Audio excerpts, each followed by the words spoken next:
You came along and made me a slave. Now I'm craving things that I should crave.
Hello everyone! Hold on, that's still allowed.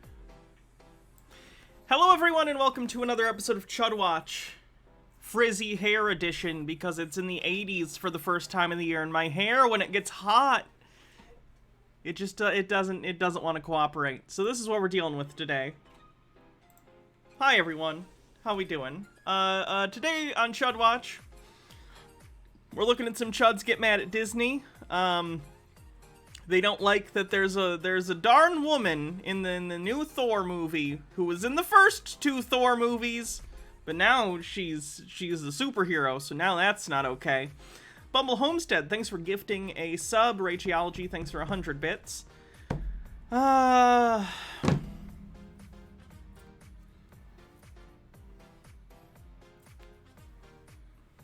just gonna chop it all off. I'm just gonna chop it all off and start wearing wigs, I swear to God. Is Jeremy raging at Brie Larson again? I actually didn't look at Jeremy. I'm sick of looking at Jeremy's face, even though it's been months since I've covered him. So I don't feel like covering Jeremy today.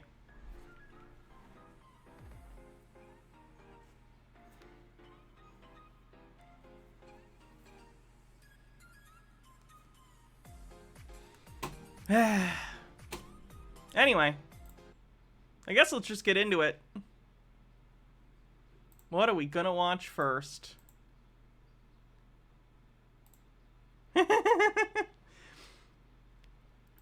So, you guys know the saga of Native Patriot. He's a gentleman who used to live in Los Angeles or in the Los Angeles area.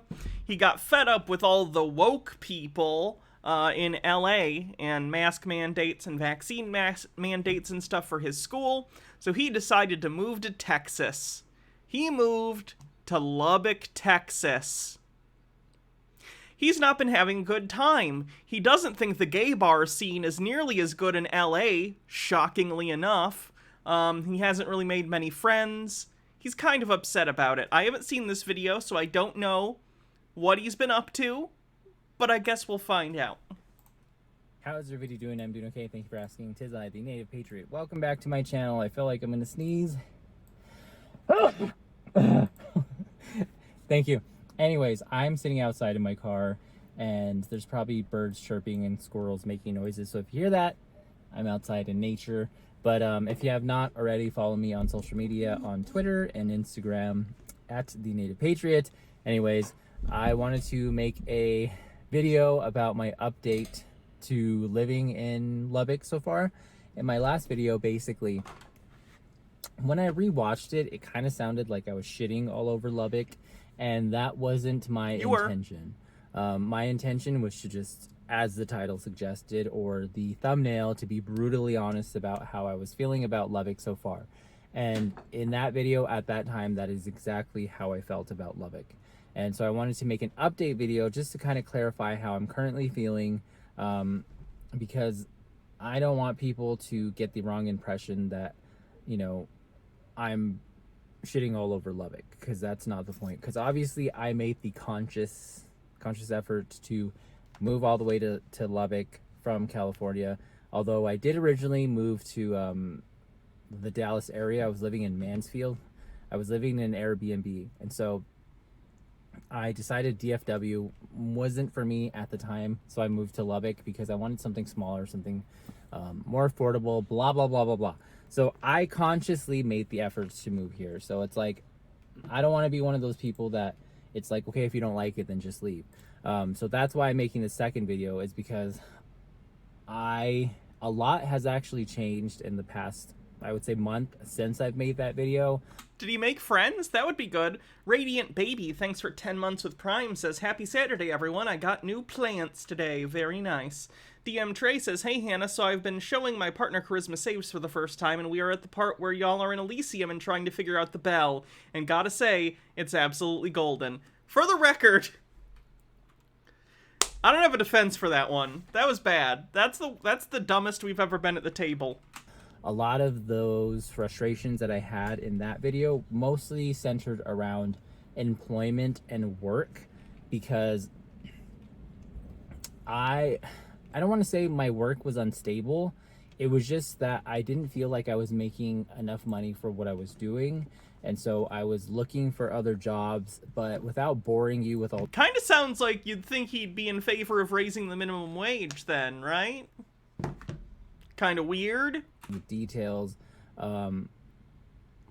that was really frustrating for me, because the way that I'm used to doing things, for example, in Los Angeles, is not the way that really works here in Lubbock, because Lubbock is a lot slower paced, and in Los Angeles, you gotta hustle, and you're in competition with people. So I can be very proactive, and I can call a company like a lot to try to get in touch with somebody about my application.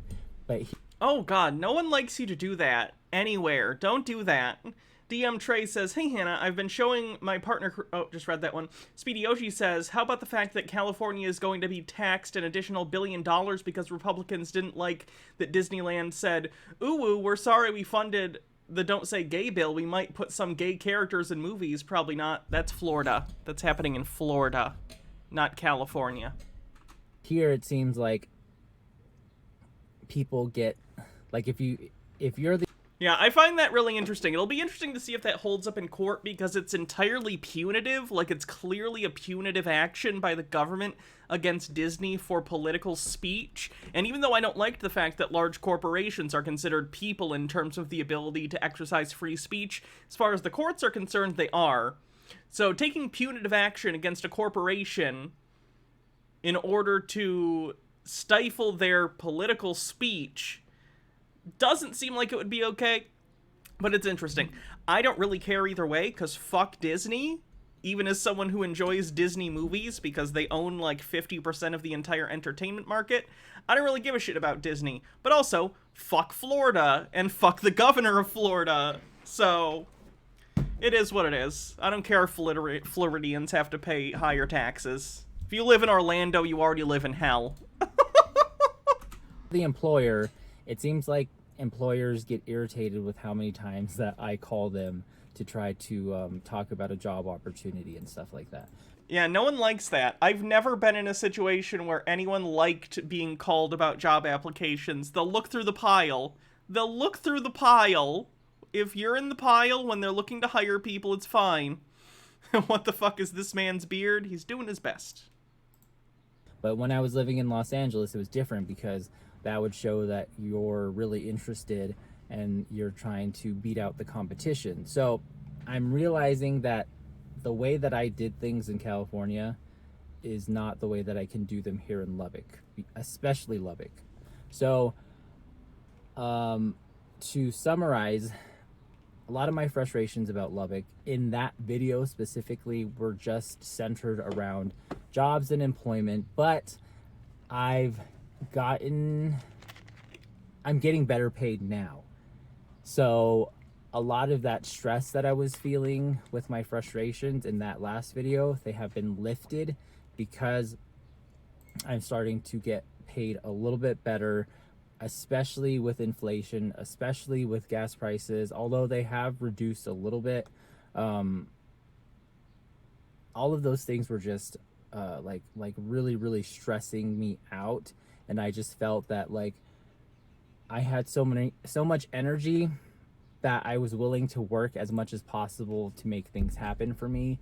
And basically my wheels, because I had been conditioned in California and Los Angeles so much, for my wheels to keep to turn and to hustle and all that stuff, like coming here to a slower paced environment like Lubbock, especially because I had just moved here, specifically to Lubbock in November of last year. It's currently the middle of April 2022. I moved to Lubbock in the middle of November of 20. Thugger White with 50 bits says, fun fact, in order for dissolution of Disney's governorship of Lake Buena Vista to go through, Disney has to agree to it. So either this is all performative theater, which I think it is, or Ron DeSantis is a bigger dumbass than I thought. I don't know if that's true. Because the government can, legislate things. That might have been a thing under the old law, but I don't know if that's a thing with the new law. 2021. If I'm wrong, please send me an article or something, and I'll gladly read it. I just don't think that's the case. So I haven't even been here, like, I think 6 months, November, December, January, February, March, April, 5 months. So in that video, I think I had only been here 4 months. So you can imagine that it's taken me some time to finally slow my wheels down because of the fact that I had been living in California for 8 years. So my wheels had just been turning and turning and turning for 8 years to hustle to be able to survive in California. Now I dropped my life here in slower paced Lubbock, which I don't say that with hate or whatever. Now drop. H. Baird says, wasn't part of the reasons Florida Republicans are mad that Disney stopped donating to Republicans? Doesn't this count as extortion? You'd think. Moira Soma, thanks for gifting us up. Dropping myself off here in slower paced Lubbock. I had to remember that I needed to slow my wheels, slow my roll, child, slow my roll. And to realize, like, I don't have to be spinning that fast to be here. And the way that I was doing things in California is not how I need to be doing them here in Lubbock. And in the past month especially, I've really realized that I can slow down, that I don't have to move as fast, and that because I'm getting better paid at my current job, that a lot of the stress was kind of being slowly lifted off of me. And basically, I feel a lot more comfortable and confident here in Lubbock. I feel like I've really transitioned a lot, and that I'm not constantly being like, okay, one day I'm like, I really like Lubbock, and the next day I'm really frustrated, the next day I like it, and then the next day I'm frustrated again and want to leave back to Dallas or whatever. I feel like I'm a lot more comfortable now being like, basically, I signed another lease on my apartment. In that last video I made, I wasn't sure if I was going to sign another lease, and so all of those things were just stressing. How sure are the terms of his lease? Me out in that last video when I was talking about Didn't he just move there so far, which is why I said brutally honest, but that was honestly how I felt in that last video. So I don't apologize, I don't take it back, because that is or was how I felt when I made that video. So I feel a lot better being here in Lubbock now. I feel a lot more comfortable. I feel like I do see myself being here longer term. Forever, I don't know yet. You know, my main priority is that now that I'm here in Lubbock, now that I signed another year lease, and now that I'm getting better pay, my next step is to finish school, to finally get my bachelor's degree. And then once I finish my bachelor's degree, maybe I'll stick around in Lubbock after that. Maybe I'll go move back to the Dallas area. I don't plan to move to Houston or to Austin, mostly because Austin is super liberal, and I left California for that. You're miserable here! I agree with Chad. He sounds like he's convincing himself. He clearly is not happy. It's like intrinsically he wants to be conservative so bad, but like he hates this small town. He hates the lack of employment opportunities and the fact that the wages are lower. He hates the fact that there aren't gay bars. Like, he clearly likes all the amenities and lifestyle you get to live, like, just in a more liberal area, but he just doesn't want to admit that his political leanings don't lead to a life he wants to live. It's so funny. Rageology says he keeps saying he likes the place, but he never goes into specifics. But whenever he talks about what he doesn't like, it's a non-stop flow of things. Yeah. And Houston is far too humid. It's incredibly crowded, and it kind of reminds me of LA a little bit. And again, I moved from LA for a reason. I escaped LA. Dallas was not bad. And there's some more conservative suburbs outside of Dallas that one of the commenters that had commented on that video suggested. So as of right now, I'm just saying that in that last video about my experience here in Lubbock, it kind of sounded like I was shitting all over Lubbock. That's not my intention. This video is to say that I actually like Lubbock, and I'm planning to be here a lot longer term. And yeah, so that's pretty much it. If you have not already, follow me on social media. Once again, at the Native Patriot, and I will see you guys in the next video. Bye. This poor guy. Oh, he's doing, like, prepper things, too? I don't know if you guys saw... well, how would you have seen this? He, like, is going to Sam's Club, which is, like, a Costco, but owned by the Walmart Corporation, if you only live in an area with Costcos. Don't go to Sam's Club. Go to Costco if you have an option. The employees at Costco get treated a lot better from what I've heard. But he's stockpiling food? It's so funny. Tucker White says, also, I love that Florida Republicans think Disney needs Florida more than Florida needs Disney. Universal Studios Orlando, SeaWorld Orlando, oh hell, the city of Orlando wouldn't be what they are without Disney World. If I'm the owner of Georgia, Alabama, North Carolina, etc., I'm courting Disney to pull a Robert Ursay and move shop to Mayflower trucks. The thing is, it would be basically impossible for Disney to move at this point.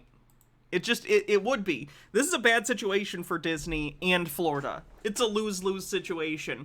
Because the amount of, like, infrastructure and money that Disney has put into the land that they've developed in Orlando, Florida, is in the billions of dollars. It is in the billions and billions of dollars. So it's not feasible for them to just, move their theme park somewhere else, because they'd have to spend years and years and billions of dollars to rebuild even a tenth of what they have in Florida. It's just not feasible. So this is going to go to court, and I'd imagine Disney will win, but who knows? Things are crazy these days.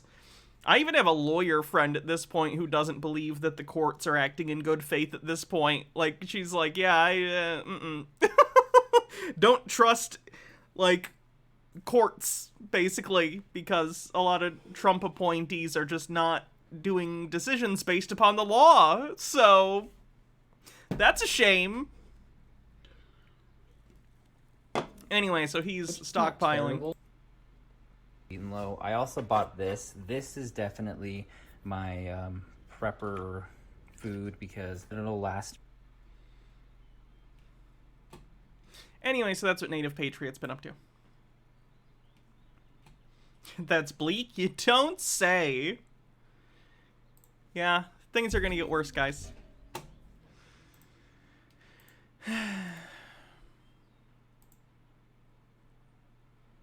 Rachology says, I just don't get it. From him or other people in the LGBT plus community, why put yourself into social circles where the best you can hope for from those around you is them seeing you as one of the good ones? I don't know. I really don't. An aversion to being seen as an out-group in certain social circles? I don't know. Sky Comet Fallen says, I'm just afraid Disney is going to backtrack and set a precedent for bullying corporations into submission. I would tend to agree. But, I guess we'll find out. It's kind of an interesting situation for Disney because a ton of Disney's audience are, if we're talking about adult Disney types, and there are a ton of these people who are big, like, adult Disney people, which I'm sure you've, seen or heard of on the internet. And adult Disney stuff is huge in the LGBTQ plus community. Like, it's huge. A decent amount of Disney adults are, like, gay or bi or trans or whatever. So, like, actively not supporting the community is not good for Disney's bottom line either. So, I don't know. It's a weird situation for Disney. Cidosaurus says, what the heck happened with Disney? Have I been under a rock? It's a whole thing. Just keep an eye on the lawsuit that I'm sure is going to happen. The adult Disney community is mega gay. Oh, yeah. Yep.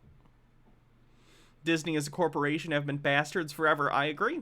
I don't like the Disney Corporation either. I think it's kind of funny because I get to watch Republicans get mad about Disney and Disney get fucked because I don't like Disney either. I feel kind of bad for the people who are going to suffer for this, whether it's through unnecessary raises and taxes in the Orlando area. I know I said I don't care earlier. But I do care, especially if you're a low-income person around the Orlando area, which has got to be really, really difficult considering the high price of everything around there. But either way, it's a really stupid situation Meek says, also, if I remember correctly, one of the Disney higher-ups is trans, so they have to look out for their own, too. One of the direct descendants of Roy Disney, which is Walt Disney's brother, I believe... I don't remember if they're a trans man or a trans woman or NB, but trans. Auntie Pretzel says, Disney is the modern Arasaka. I don't get that. Anyway, it's very strange. Weirdly enough, I think Disney has deeper pockets than Florida, so they might be able to mount a legal defense. Cyberpunk reference. Yeah. We haven't heard from Elliot Hulse in a while, so I guess we need to hear about Elliot Hulse telling us how to blow just the most fertile loads in existence, because this is important for my audience, clearly. Let's hear it from him. Yo, Elliot, I'm planning to start a family very soon. I wanted to get myself in order and get my Catholic foundations right before doing so. This is the main reason why I'm doing Exodus, and it came at the perfect time. I had a breakthrough. I've struggled with multiple... Exodus is one of Elliot's, workout programs. Stone Carbell says, this is the situation I find myself in a lot. Chuds will accuse corporations of being, quote, woke for something like acknowledging gays exist, and I'll start write out a defense and suddenly be like, wait, why am I defending a corporation? Yeah. Addictions in the past, the main one being alcohol. I've tried to quit many times but failed. This time was different because I gave up trying and God has done it for me. Congratulations, brother. What an amazing testimony. That's frustrating to me. Either way, I'm glad that person was able to stop drinking. I've talked before about how I, had problems with alcohol in the past, and I was luckily able to stop. And I haven't drank in over a year at this point, so that's been great. Kind of makes me sad that a lot of people are unable to kick their addictions without some sort of spiritual help. Either way, I'm glad people make healthier choices, but nonetheless, makes me sad when people are like, I gave up all agency and I decided God would let me be not addicted anymore, and it's like, okay, still you, but if it helps, I guess. Lady Necro says, I haven't started transitioning. Maybe I should take notes. Yeah.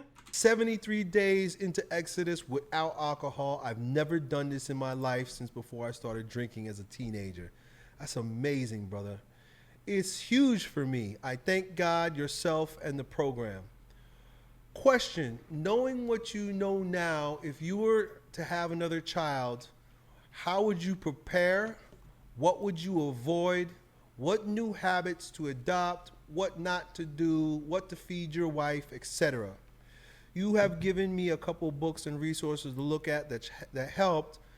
It seems like the only way to have a near-perfect diet is to grow your own food, which is not possible for me at the moment. I'm curious what your personal approach would be if you were in my situation, how to prepare to have the healthiest child possible with limited resources. So this is something that came up with me recently, because I think about what I would go and do different. I did a lot of things right, and I'm not bragging, but with the grace of God, first of all, let the internet happen as soon as I started. Reminder that one time, one of Elliot's kids, according to Elliot, I don't remember the exact quote, but he said something along the lines of, one of my kids tried to, come out to me as trans or whatever, but I shut that shit down right away. So, reminder that that's the kind of father Elliot Hulse is. Started, having a family. So I was like, well, I could do research on what to eat and what my wife should eat. And that's why I avoided, we did home birth. We avoided, none of my children are vaccinated. I guess I could say that now because people are starting to become privy to this, what it's all about. So I learned about that. I learned about organic food. I learned about all kinds of things, right? And now I'm homeschooling my kids, all because of the grace of the internet. So I'm grateful that I got all that information, much of which the internet unironically has been such a bad decision. I say this as someone whose entire career has been based on the internet. I've never had a real job outside of being self-employed here on the internet for the past 10 years. The internet has been such a poison. It's so bad. Sidosaurus says, the spiritual thing is why I quit going to AA like 6 years ago. No matter what else I did in the program, I never felt like I fit in despite being sober. I left that when I started seeing a good psychologist, and I still haven't had a drink in over 11 years. It can be helpful in the beginning, but sometimes these programs can make life worse for people clinging to them, especially atheists. Well, good for you. I'm very glad that you've been able to stay sober so long. Speedy Yoshi says, who are worse, those kinds of Disney adults or Snyder fans who think that putting anything in black and white and extending the runtime to 20,000 hours is art? Snyder fans. I cannot stand the Snyderverse fans. Don't get me wrong, I'm not saying you can't like the Snyderverse movies. I think they're awful. I can't sit through them. I think they're terrible. But I don't care if anyone else likes them. What I hate are the obnoxious ones that are like, hashtag bring back the Snyderverse, it's the best superhero universe of all time, and if I don't see Batman kill 70 more people, I'm literally going to have an aneurysm. Sky Comet Goddess says, dude, you can't shut that down, your kid is still trans, they're just scared of you now. Yeah. Rageology says, what you feed your wife. It makes it sound like he has random women in his cellar he calls his wife. I've spoken to you guys about, I've given you resources, me even saying it now, you could go down those rabbit holes. Couple things. Number one, you got your faith life in order, your Catholic foundations. Once again, God is so good to me that I'm able to repair the failure on my part. Did I say Scott Snyder? I meant Zack Snyder. Because someone mentioned Scott Snyder. I always do that. I like Scott Snyder. Like, his run on New 52 Batman was good. I enjoyed that. Court of Owls and everything. But I can't say I've read outside of that. Zack Snyder's bad, though. Speedy Yoshi says, darn, Elliot is the old man from... Elliot is the old man from Don't Breathe? I liked that movie. And it's amazing how my family's coming around, my wife's coming around, my children. You wonder how they're going to handle the Flash movie since Ezra Miller is garbage. Thoughts? They're going to just release the movie and not really do a press junket, probably. And I don't know. They just need to reboot everything or just lay low on the whole shared universe thing for some years and try again later. Maybe just restart the universe. Use the Batman movies as like a template. Like that's your Batman. And then go do other things. But don't try and emulate the same tone. No, Batman can be dark and gritty, but have like a nice, hopeful Superman movie that's like, has a very great, like, you need a really good actor at the center of playing like Clark Kent and Superman. I like Henry Cavill, but like, I don't mean to be this person because everyone does this shit and they're like, oh my god, the original Superman, Christopher Reeve, was so good. But like, no, he's really good. If you haven't seen those movies in a while, Christopher Reeve was an amazing Clark Kent and Superman. And I think you need someone who can play both, and I don't think Cavill ever really read as Clark Kent to me. I don't know. Anyway, I don't know. I don't care what Warner Brothers does. They suck. They also put out the Harry Potter movies, so. Coming around, and it's working out. In many ways, God works in mysterious ways, and I'm happy that it is this way because I could have started off strong in faith and then failed as my children needed it the most when they were teenagers. Right, like my parents did, right? They started us strong in faith, and then by the time we became teenagers, they left, they let it go, and then so it was like, oh, all that was for nothing, and then I just ran off, and became all kinds of different weird things, until I came back at age 40. So I'm kind of happy that like I failed in the beginning, but now when it matters most, I've returned to the faith, and I'm living a Catholic life, and because it's the most important time now. So. You're doing it right. Start right, but the key is final perseverance. It's not about how you start, it's about how you finish. So now that you're getting your foundations right, stick with it to the end. That's the thing about faith, especially being a Catholic. Catholics, one of the beautiful things about the Catholic faith is the focus on death. I don't think there are too not a death cult. Many other faiths that put as much focus on death as the Catholic faith. And it has a lot to do with the fact that we believe that you go to heaven. But you don't just get there because you said some magic words. Oh, I believe. Good, you're going to heaven. No, we have to work. And I like that too. I find that so interesting because I feel like if that was the case, I'm not religious. I don't believe there's an afterlife.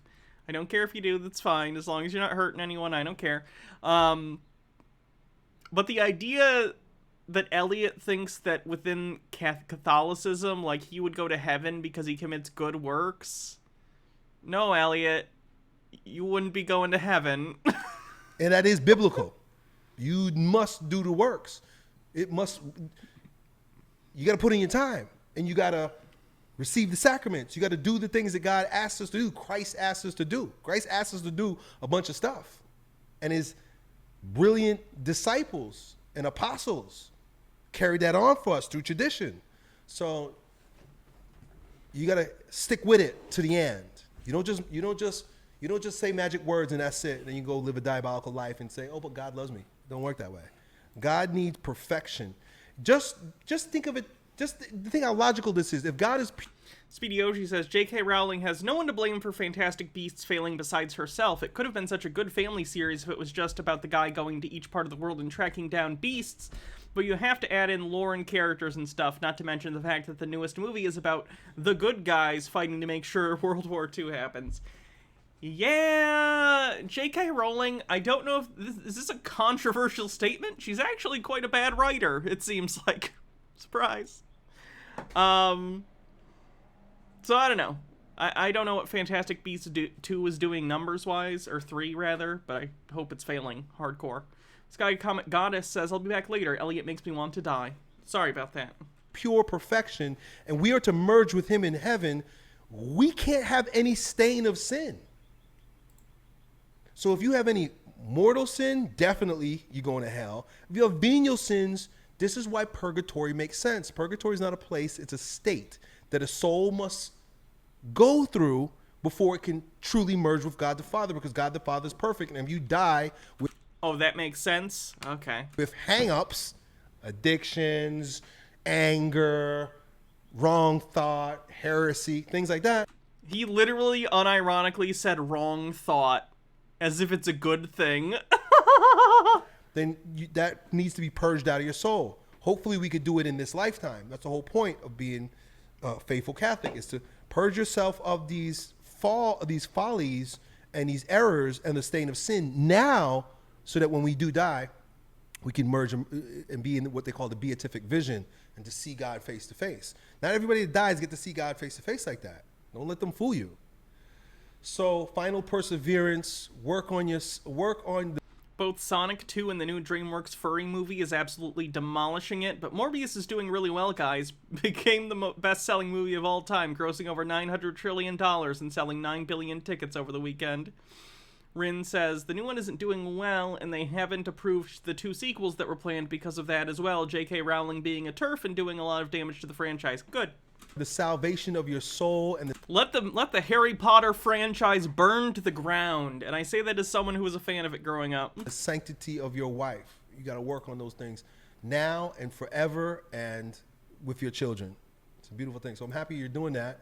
That's one thing. You know what I'm sad by? I know I'm getting off topic a lot in this video. I'm just waiting for Elliot to get to the part where he talks about blowing amazing fertile loads. But, how do I put this? I have an almost complete live-action Marvel Blu-ray and DVD collection. I own every single MCU movie. I own basically the only live-action MCU thing, or Marvel movies I'm missing, are Nick Fury, Agents of S.H.I.E.L.D., starring David Hasselhoff, the live-action 1970s Spider-Man TV show, not the Japanese one. I have the Japanese one. Agents of S.H.I.E.L.D., Agent Carter, and Inhumans. Also whatever shit they did on ABC Family. But I own basically everything else. Name a Marvel live-action thing, I probably own it. And now I have to buy Morbius. Why do I have to buy Morbius, Sony? God damn it. Thing I would do differently. But, I'm going a little left field here with you right now. No, I don't have Runaways. That was actually... Oh, you're right. That was ABC, not ABC Family. I don't have Runaways. Stone Corbell says, have you seen older Elliot Hulse videos where he comes across as a manic new age woo-woo bullshit bodybuilder? I mean, he kind of does that now. It's just mixed with flavors of Catholicism and conservatism. Alec Holland, thanks for 6 months, says 1970s Doctor Strange. Indeedly do. I have that on DVD and the newly released limited edition Shout Factory Blu-ray, now available on shoutfactory.com. Not an ad. I'm just a shill. How did I get Supida Man? Illegally. Speedy Yoshi says, I like how as soon as J.K. Rowling became a TERF, people were like, hey, maybe she wasn't that great of a writer. Naming an Asian character Cho Chang, a black character Kingsley Shacklebolt, is that real? And making a race of happy slaves who love serving people, and the only person who says that maybe they shouldn't have slaves is laughed at and called crazy. Yeah, not great. I think there's a lot of value to much of what is proposed in traditional Chinese medicine. I know a lot of people, specifically Christians and Catholics, have hang-ups with that, but I'm not so sure that's a lot of their hang-ups are valid. Some are valid, some are totally valid, but not all of them. You don't want to throw the baby out with the bathwater, right? That's what Protestants did with the Catholic Church. They threw the baby out with the bathwater. Hey, there's some things there that are questionable, that shouldn't have been happening, or you shouldn't do. But you can't throw it all out. The traditional Chinese medicine has a lot to say in terms of natural. I'm sure they have a lot to say. Does what they say work? Health, reproductive health, natural reproductive.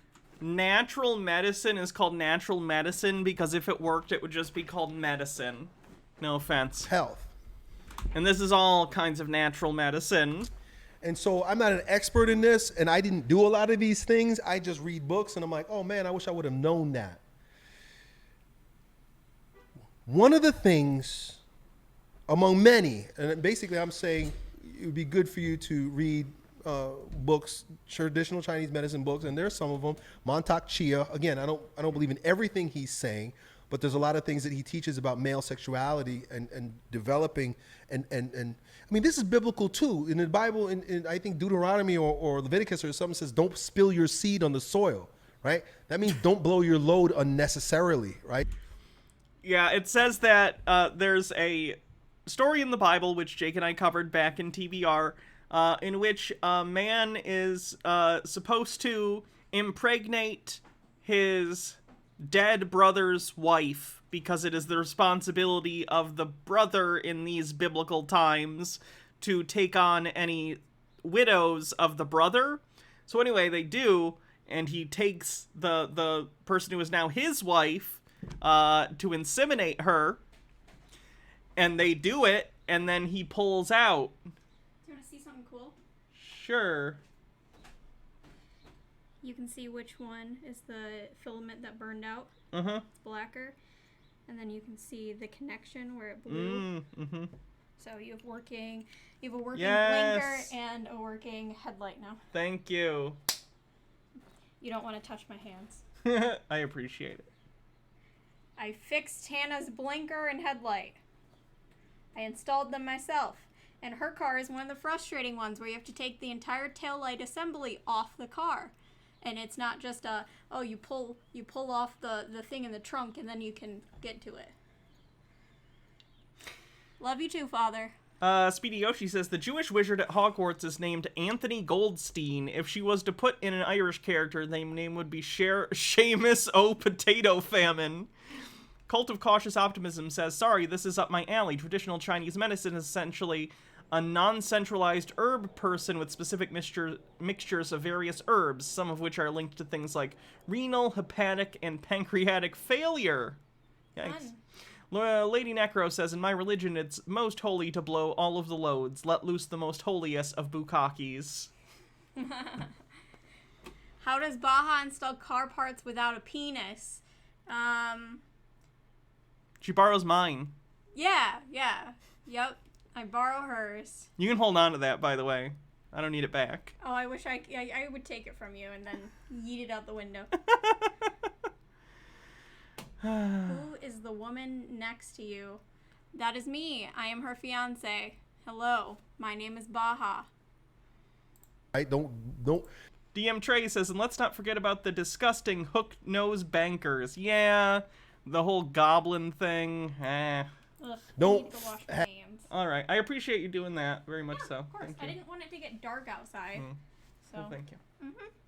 And you got to go visit your friends tomorrow. Have sterile sex with your wife and don't But she's a woman, aren't you a woman? I am. Indeed. Hold on. Indeed. You'll figure it out. masturbate. What does that basically mean? Semen retention, right? And the Bible is so kind of like it's I'm so proud of poetic and myself. mystical, and like the words are like, what is it? I'm actually proud of you, saying? too. Right? There was this one quote That's that I like used the other so day many things in a that I video. fixed I on thought it your was car. awesome. I know. But it basically says, "This is the way of an adulterous woman. She eats her food, wipes her mouth, and says, I've done nothing wrong." Well, what is that? Which means she goes and she screws around. She takes a shower, washes her vagina, and says, "I didn't do anything," right? But it's eat the food, and so there's like, you gotta like decipher it. It's encrypted sometimes. So the Bible says, don't blow your load unless it's to make a baby. So one of the things in traditional Chinese medicine, first of all, everything that your body produces comes from what you're eating. I don't want to liken So what I think what Elliot is getting to is I need to eat more cum your if I want to have the most fertile loads. seed. If I want to have fertile loads, I need to eat cum. He said everything in your body comes from what you eat. Okay. You don't need fertile loads. Lady Necro with a link says Hannah and Baja. Gay! True. Your semen to poop or spit, but someone who's putting crappy food in their mouth, bad food, they're just toxic food, they're going to have toxic breath because the breath. You don't need to retain semen, people with testicles, by the way. Your body makes more. That's how it works. You don't have a finite amount of semen or sperm. As long as everything is healthy down there, it'll just produce more continually. In perpetuity. You're fine. You guys are lucky. You've got the stem cells to turn into spermatids. Breath coming out of their mouth is made up of the food. People with bad breath. Do I think you would approve of the comeuppance methods of Christine Chan? No. It's because they've been eating bad food, and their body's rotting on the inside. Or someone who's got been eating the wrong thing, their poop smells real bad. Somebody who's eating a pretty healthy diet, their poop don't smell that bad. How much poop is this guy smelling? They farting isn't wrong with farting. What do you mean? When Is he actually smelling poop? Yeah, he's like if you eat good diet, people with good diets poop don't smell that bad, but people with bad diets, their poop smells real bad. somebody fart really stink, it's like, what did you eat? There's something toxic in there that you shouldn't have eaten, right? That happens to me sometimes when I know Don't comment on this. I'll take care of it. I know it's bad. shouldn't have eaten that, right? And the older I get, it's the more like, man, I shouldn't have had that one dumb thing, right? I just had that one. I had a one of it, and now here I am making stinking farts, right? Because your body's like, Cheese, Elliot. The answer is always cheese. ugh. The answer is never cheese. Your body. The question is, what is gross? The question was, why do my farts stink? So, Produces semen and the seed, and you want not. I mean, having a stinky fart is one thing, but having a stinky emission. Hello. Elliot, can we not have a video where you talk about stinky cum? I don't want this. Ew. Blowing a stinky load. Blowing a stinky load is gonna give you weak kids. So two things I'm gonna throw in there, right? I'm having fun with you. There's a whole lot I could have been talking about, but I mean, you're a smart guy. You're into fitness. You know a lot of these things. You quit drinking alcohol. That's great. But I'm curious, and I would pay attention to what traditional Chinese medicine has to say about fertility for men and women. I would be discerning about what you choose, right? Not all this stuff is legit. Some of it's a little weird, but some of them make sense, like semen retention and eating foods that produce healthy nuts.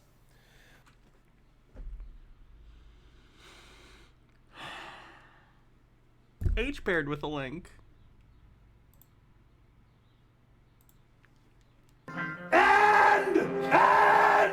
What was your exasperated eating foods that produce healthy nuts? I don't know what Eating that gibberish foods that means. produce healthy nuts. And what are those foods? I don't know. It's just that he's talking about eat healthy foods and he called it nuts. Health nuts, healthy load, said by my father.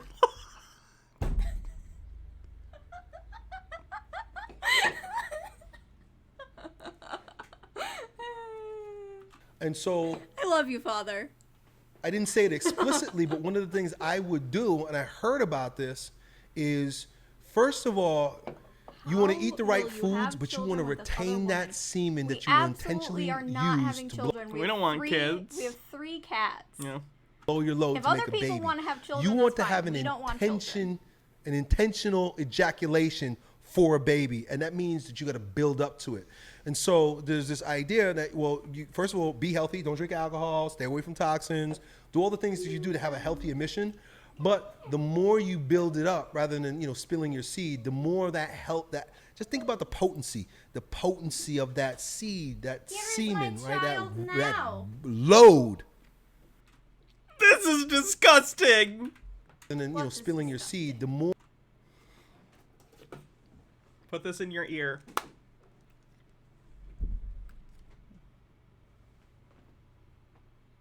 I have baby. Yep. Push it in. You really don't know More how to that put things help in that- holes, do just ya? I'm the bottom. That's true. Think about the potency of that. Ooh, You gotta listen. Okay. Spilling your seed, the more that help. That just think about the potency of that seed, that semen, right? That load. Oh my god. I think that should be the new raid noise when people raid. Yes! The potency Yes! of that seed, that load. Absolutely. Do it. Starts to grow.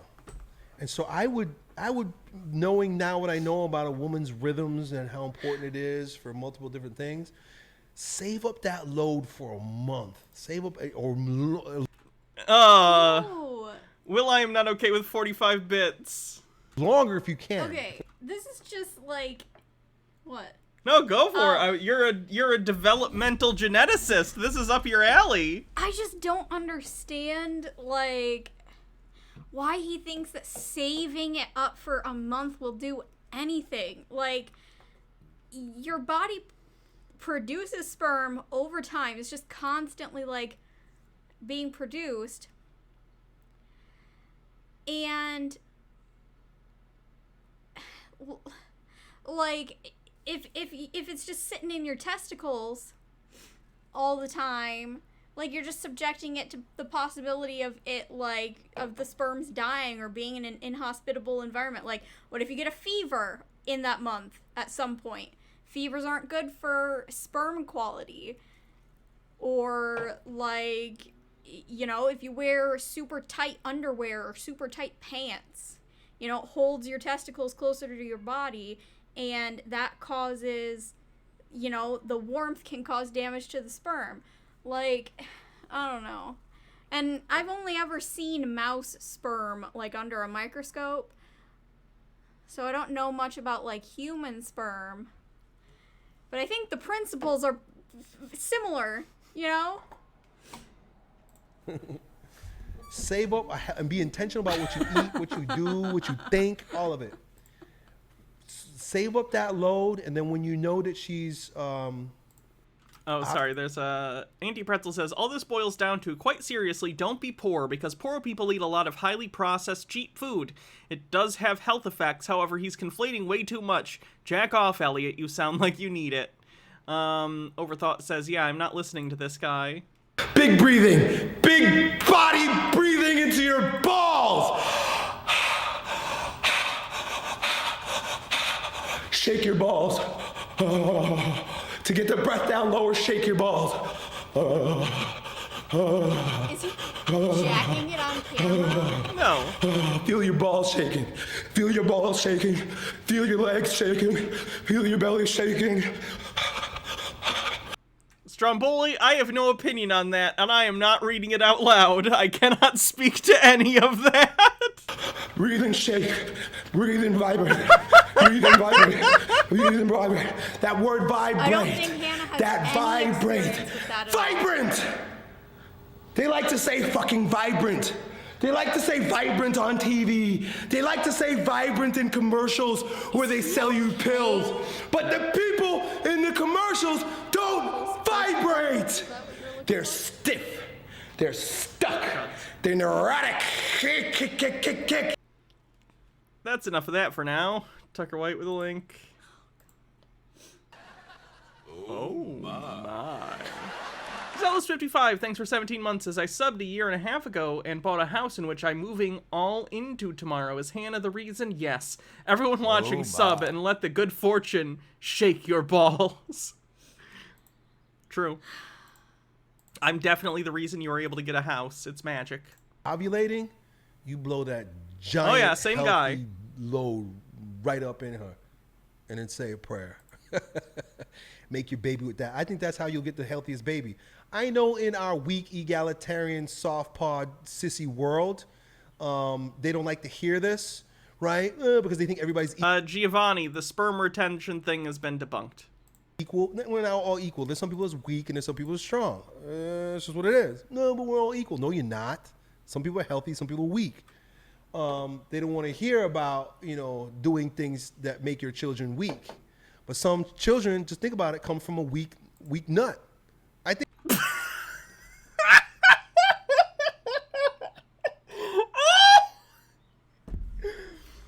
Think about myself and my children and some of the things I was doing the night that we conceived. And I'm like, oh, man. And then I look at my kids sometimes, I'm like, maybe that's because I was drinking that night. Man. Right? Okay, there is something to that. 100% if you are, like, drinking, it can affect your sperm quality. So, like, fertility clinics, if you're trying to get pregnant and you're having troubles, sometimes they'll recommend that both partners, stop drinking. Right? Well, maybe that's true, maybe that's not true. But the point is... Giovanni's mad. Giovanni, do you want to come on and talk? Oh, You sound like a lovely person that I'd like to get to know. Do you want to come talk he's on so stream? sad. I know. I blame myself sometimes. I'm like, I could have had a healthier nut when I blew it that day. Maybe that's why I'm this kid's sorry, talking Giovanni. bad. Maybe that's why this Are you sad? I think he's Because- been retaining sperm for too long. He's too pent up. kid is allergic to But, dairy. like, Maybe I wasn't. Maybe I Is was it eating too much, because drinking there too are much two milkshakes women, or protein like, off the shakes or market something when I blew that, that like, load.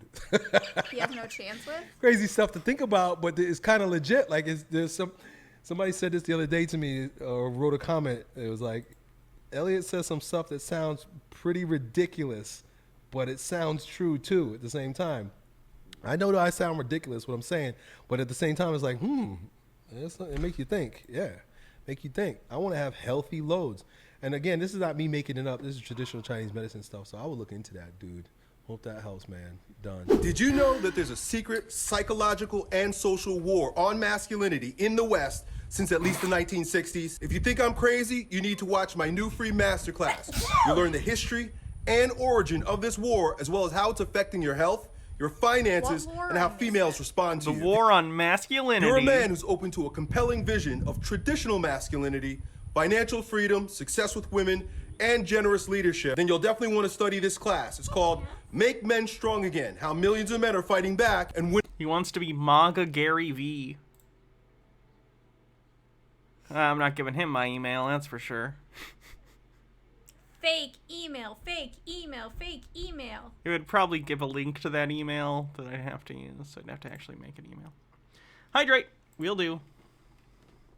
Where are you, Giovanni? Do you not want to come and talk to me? Why are you being ink? Why are you using your ink voice? I did not go to D&D this week, so I have no outlet for ink. She comes out sometimes, it is just how it is. Yes. Are you trying to close the door so that your siblings can't get in the room? Yeah. I love you. You're such a good girl, Cass. Mike Mack says Giovanni is just mad at Hannah because she gets more girls than him. True. You get one girl. Which is more than him.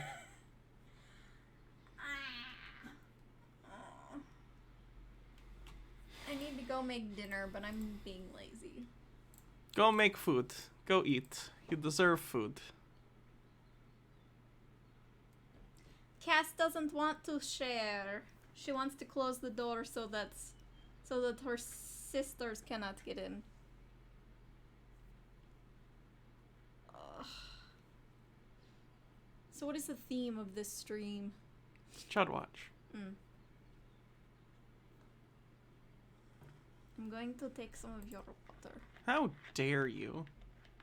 What's mine is yours, and what's yours is mine. Giovanni, I see you're still here. Show up and talk. Oh god, I'm turning into Jake. Show up and talk to me, Yes, coward. you are. Have I seen the footage of the nuts outside Disney World? I have for sure. Like the whatever people. Mm-hmm. He's saving up before his next chat. True. Maybe he's just jerking it. It's possible. Do it. Like, seriously, you don't need to retain your sperm. Blow that load. Blow that Oh, this load. is so weird. I don't want to talk about someone.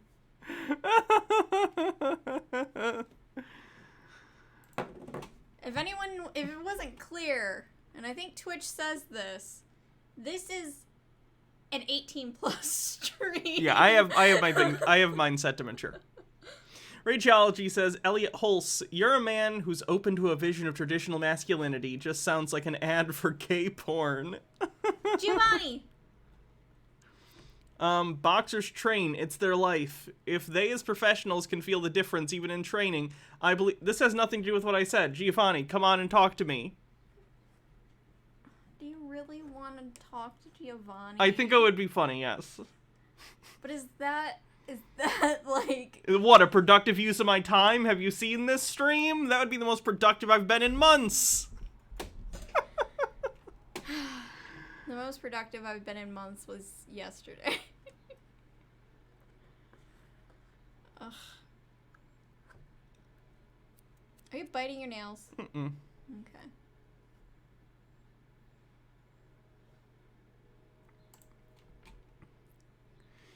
Do.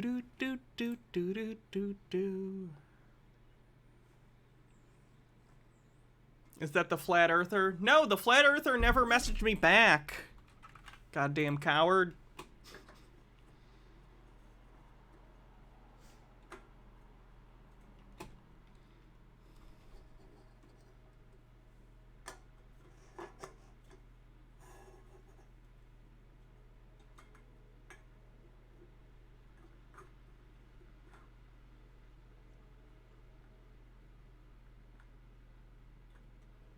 Did I hear the GOP is threatening to not extend the Mickey Mouse trademark when it comes due next year? I hope so. I don't like the GOP, but that'd be hilarious. Why are they, targeting Disney for that? Because Disney doesn't like the Don't Say Gay bill. Oh.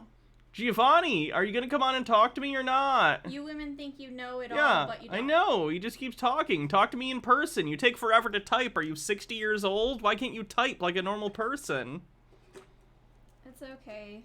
I don't think they understand that I study reproductive and developmental genetics. I don't know. Hats off. What would you like me to wear? 548865. I think that they're stuck in like the 50s because they think that there aren't women in the Navy SEALs or that women can't be in the Navy SEALs. I have no idea, and I don't care if they can or can't. Is this yours Yes. currently? No, he was saying that. Whatever feels right. I'm gonna go for something light since it's hot as fuck, and I'm already dying. Yay! Cat girl Hannah! Not a cat girl! You're a cat girl. No, I'm not. Yes, they're trying, but only by dropping standards. Giovanni, are you going to come on or am I going to ban you? You have 2 messages with which to either say yes or no, you're coming on, or you're getting banned from chat. Why? Because... Fun! We haven't had a pet Chud in so long. Because I'm tired of him. Just We haven't had a pet Chud in so long. if he wants to be pet Chud, then he needs to come on and talk.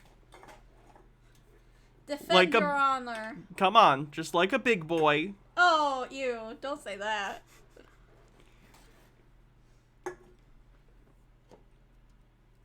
I have acquired you more desk space.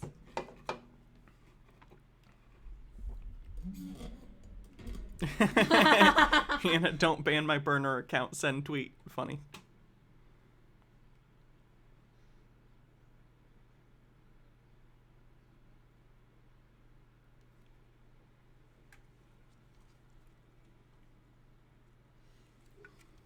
One message left. Mm-hmm. Now I'm just waiting to see if he gets banned.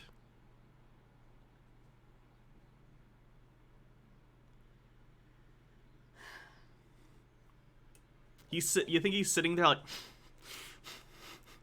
I want to type some dumb, irrelevant bullshit, but I also don't want to go on and talk.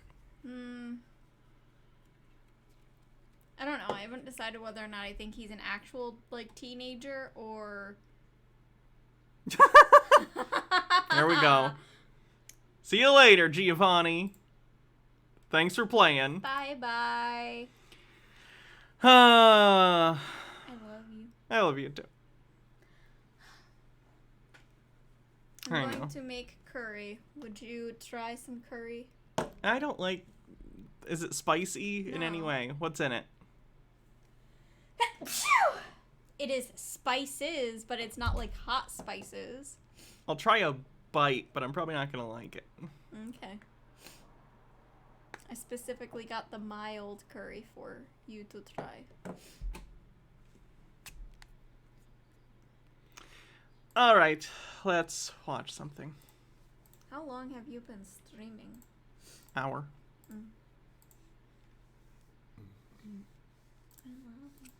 Love you too.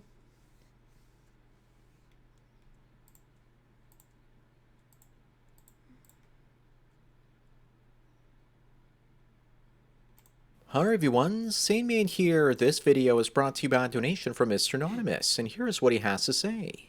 Hello Sandman, love your videos and I'm a longtime fan. Is it the guy that does the questions? Yeah, but he's talking about Andrew Tate, so I need to see what he has to say. Oh. Also, Could you make one video brother, boo!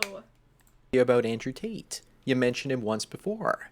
I'm a believer in the black pill, and I put his success up to his 6'4" height and athletic build, and his high IQ. But is there more to him than that? Or is it all business and classic online buy my course scam? Best to you.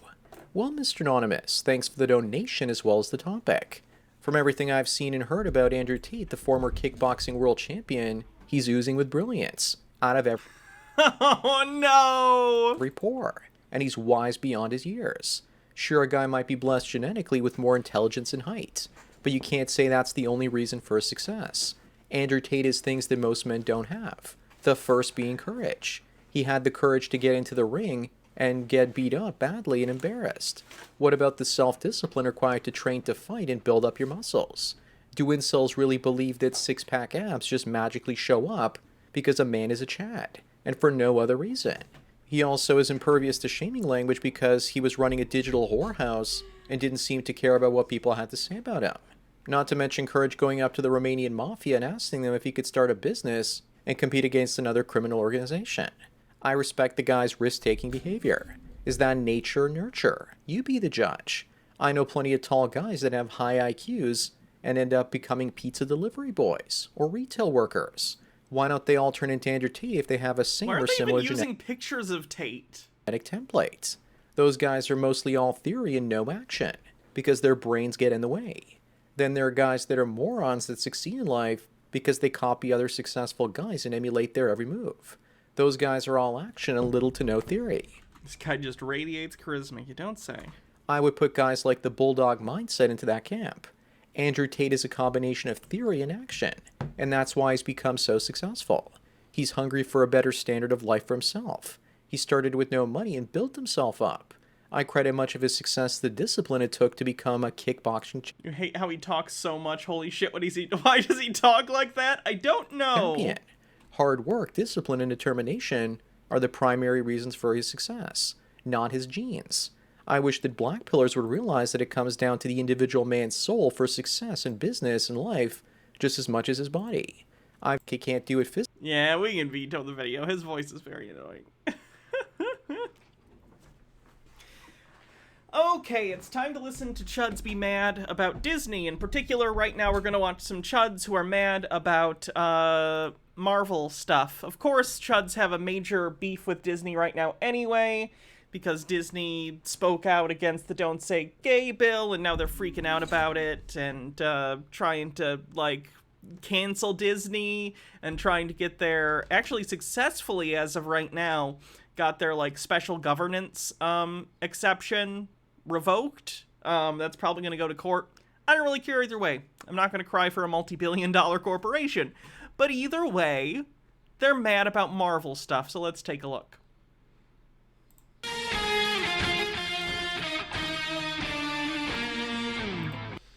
Sky Comet Goddess says, as a retail worker, F you, asshole. Tucker White says, before we do, this story is relevant for a laugh. Conservative parents explain why they are boycotting Disney. Oh no. I didn't show my kids Disney so they can be indoctrinated by liberals. I did it so I have time to cheat on my husband. The angry man on TV said this is what I was supposed to be angry about this week. They have gay characters in their movies. What's next? Some scenario where Hercules and Prince Eric maybe meet and Hercules rescues him from danger, and as Hercules holds him in his arms, Prince Eric suddenly becomes aware of Hercules' sinewy, muscly frame. As he sets him down, their fingers brush, and then he looks up into his azure eyes. I lost the remote when they you get it. I get it. It's fine.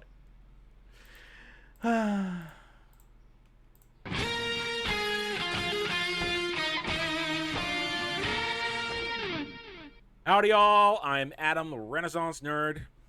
If you are any normal traveler to my channel, you know I don't cover the MCU. Not really. I don't cover the movies. I don't cover the shows. I don't cover Marvel comics. I'll talk about... By the way, I should make this clear. If you don't like the Marvel stuff, that's completely fine. I don't think anyone is obligated to. I get it if you're tired of it. I get it if you're tired of the formula or never liked it in the first place. That's completely fine. I'm not saying automatically if you criticize the MCU or any of the Marvel movies that you're a chud or that you're wrong even.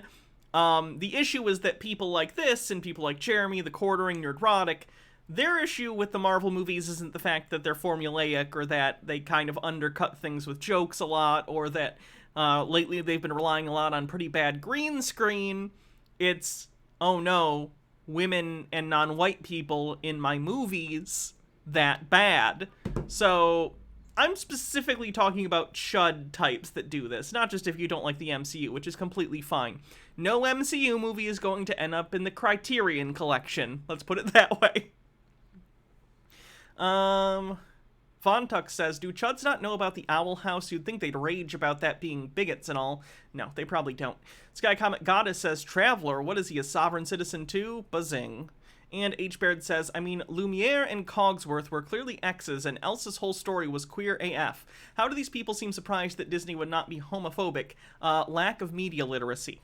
about stories related to them, but I don't talk about the movies and the shows specifically because I don't watch them. I said it before and I'll say it again. For all its flaws, Endgame was all I needed from the MCU. Yeah, I watched Spider-Man Far From Home. That was the most I did after Endgame. Since then, nothing. Not watched a damn thing. Not even No Way Home, which everybody loved. But then again, that's the outlier to all this. We're not here. There were Michael Bay and Adam Sandler movies that had Criterion releases.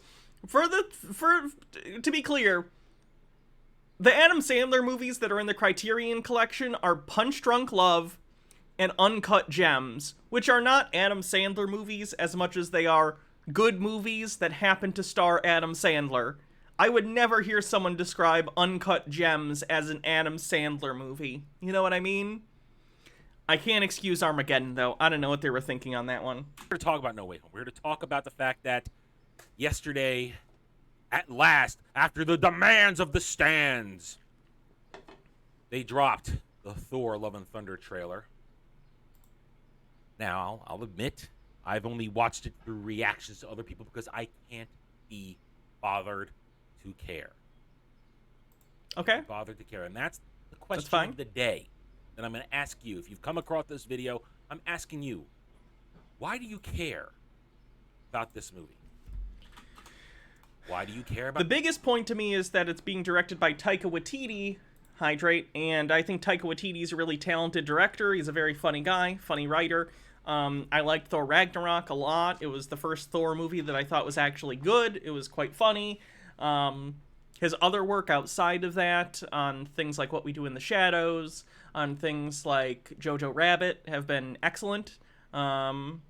So, pretty much Taika Waititi. Don't get me wrong, Chris Hemsworth is fine as Thor, but Taika Waititi is a really talented guy. So. about the MCU? What's the MCU doing for you, entertainment-wise? What's it doing for characters you love? I'm going to ask you to ask questions. Think about it. Just think about it. Okay. When you think about it, after watching this trailer, you have no answer. Because No, I enjoyed the Marvel movies. Spider-Man Far From Home came out somewhat recently. That was really, really good. I enjoyed it. A lot of it was like fan service stuff, especially that third act, but nonetheless, I enjoyed it a lot. It was a good cap to that Spider-Man trilogy. I'm excited for the upcoming Doctor Strange movie and the Thor movie. Basically, Marvel just makes very digestible, fun movies. I've always been a fan of Marvel since I've been a kid, so I'm kind of in that special category that, like, I have an attachment to these characters, and I think overall, Disney does a pretty good job making entertaining adaptations of these characters and putting them in film form, which is difficult to do with a medium like comics, where it's been ongoing stories for decades. But nonetheless, I think Marvel's done a pretty darn good job, all things considered, except for Eternals, which is just awful, and I would recommend no one ever watch Eternals. It was bad. Someone asked if I've been watching Moon Knight. I have. I've been enjoying it a lot. Very detached from the rest of the MCU. I haven't seen a single reference to the rest of the MCU in Moon Knight, which has been good. It's its own self-encapsulated story. It'll be cool to see if he shows up in future Marvel projects, if he becomes an Avenger someday. But I like that kind of stuff. I like comic books, so I like that kind of, like, campy, silly storytelling. I like taking really silly stuff kind of seriously, even though, of course, there's a lot of levity. And one criticism I would have of the MCU is a lot of the time they'll try for some actual, like, moment where you have some emotion or something, and then they'll do that thing where they undercut with a joke.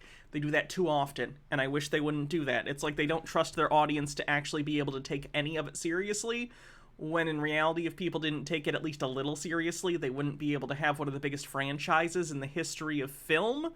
But either way, I like the movies. They're solid action, comedy, popcorn movies.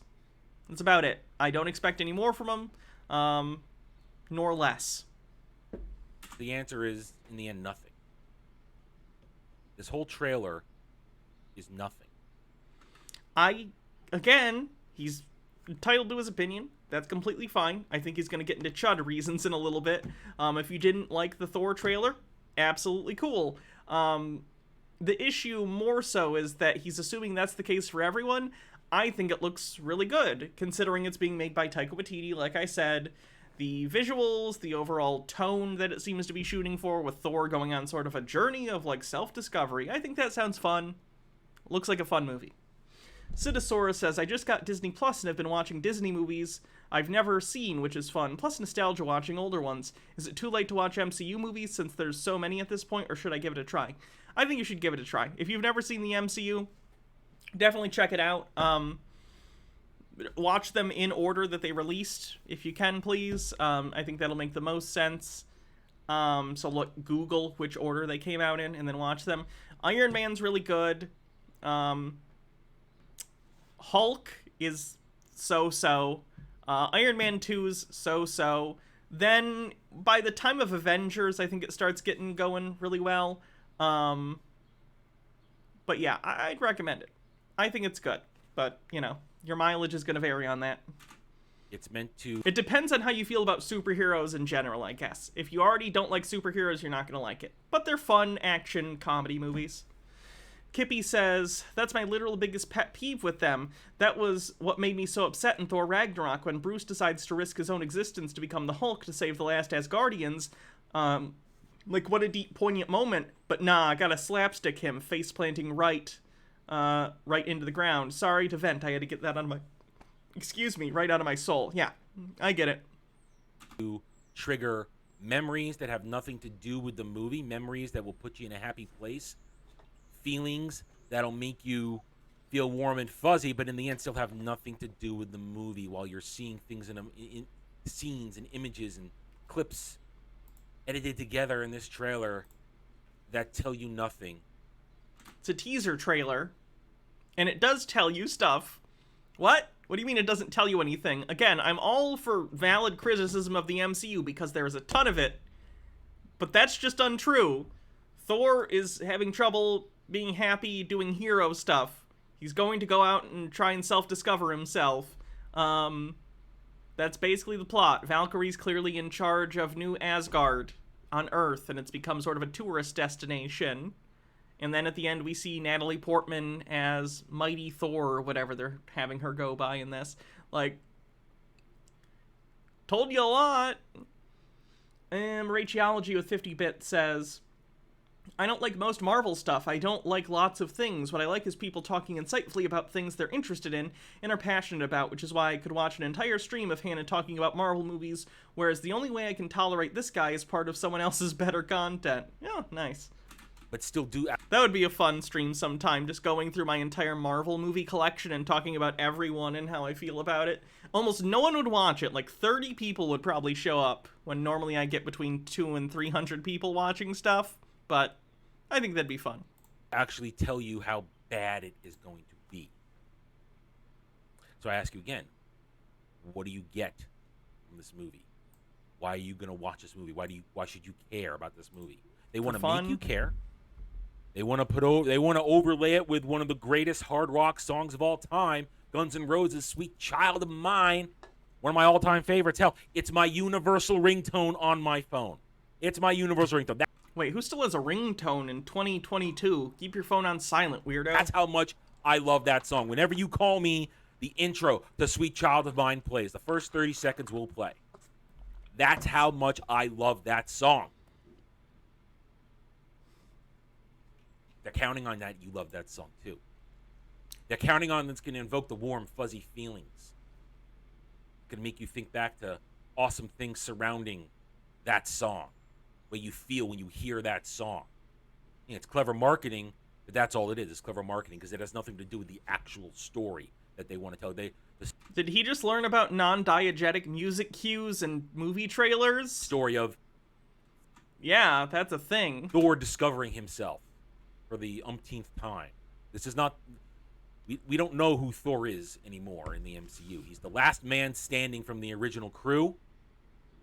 Hulk is still around. And they're going to replace him. Hawkeye's still around. Him with Lady Thor. Because look, even the shills and the fake fans in the stands don't know what they want from any of this. They don't know why they're doing this for a story. Because they're not doing this for story. It's all about agenda and message. Look, oh, here we go. The headlines are all about Natalie Portman's Thor. Here comes Lady Thor. I'm not going to call it the Mighty Thor. It's Lady Thor, Lady Thor, Lady Thor, Lady Thor, Lady Thor, Lady Thor, Lady Thor, Lady Thor. I don't want my Thor to have titties. Okay, you already said you don't watch it. I don't care. Stone Corbell says, I can't put songs like this as ringtones because phone calls give me so much anxiety. I learned to associate those songs with triggers for anxiety. Same with alarms for me. Speedy Yoshi says, I can't believe Gangsta's Paradise didn't have anything to do with the Sonic movie. They just added it into the trailer for no reason to pander. Lady Thor, Lady Thor, female Thor, female Thor, female Thor, Lady Thor. Take your pick. It's still female Thor. It shouldn't even be called Thor. She's from the comics. Jane Foster became Thor in the comics years ago. This is already a storyline that's been established. But that's a whole nother discussion for a whole nother video. Look, is Star-Lord and Thor and love, or just Thor, love, Star. I mean, either way, agenda. They care. I also don't know why Chuds always look at, like, clickbaity entertainment articles from different, like, shitty publications and act as if anyone cares. Like I said, I'm a huge Marvel fan. Do you know how many of these clickbait articles I've read about Thor Love and Thunder? 0.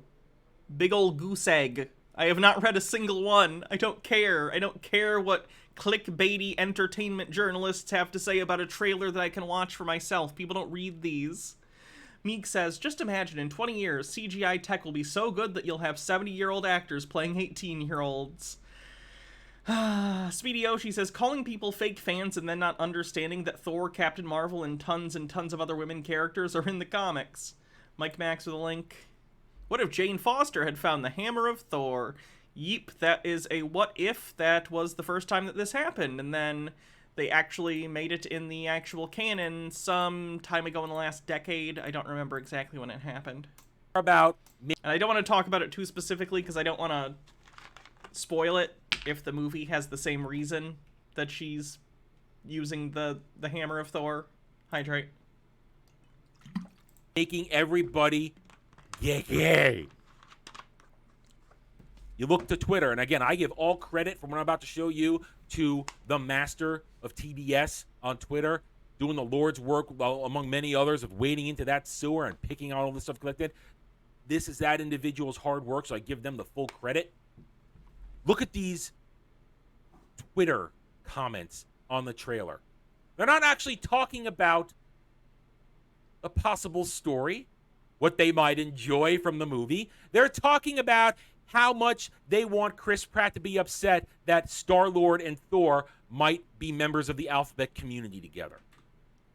Okay, so you got 2 pages of tweets? Hold on. How many people watched the Thor Love and Thunder trailer? Thor Love and Thunder trailer. This is my least favorite kind of air quote journalism, by the way, is when you say, I found 10 people on Twitter that said a thing, so I'm going to report on it as if it's the majority opinion.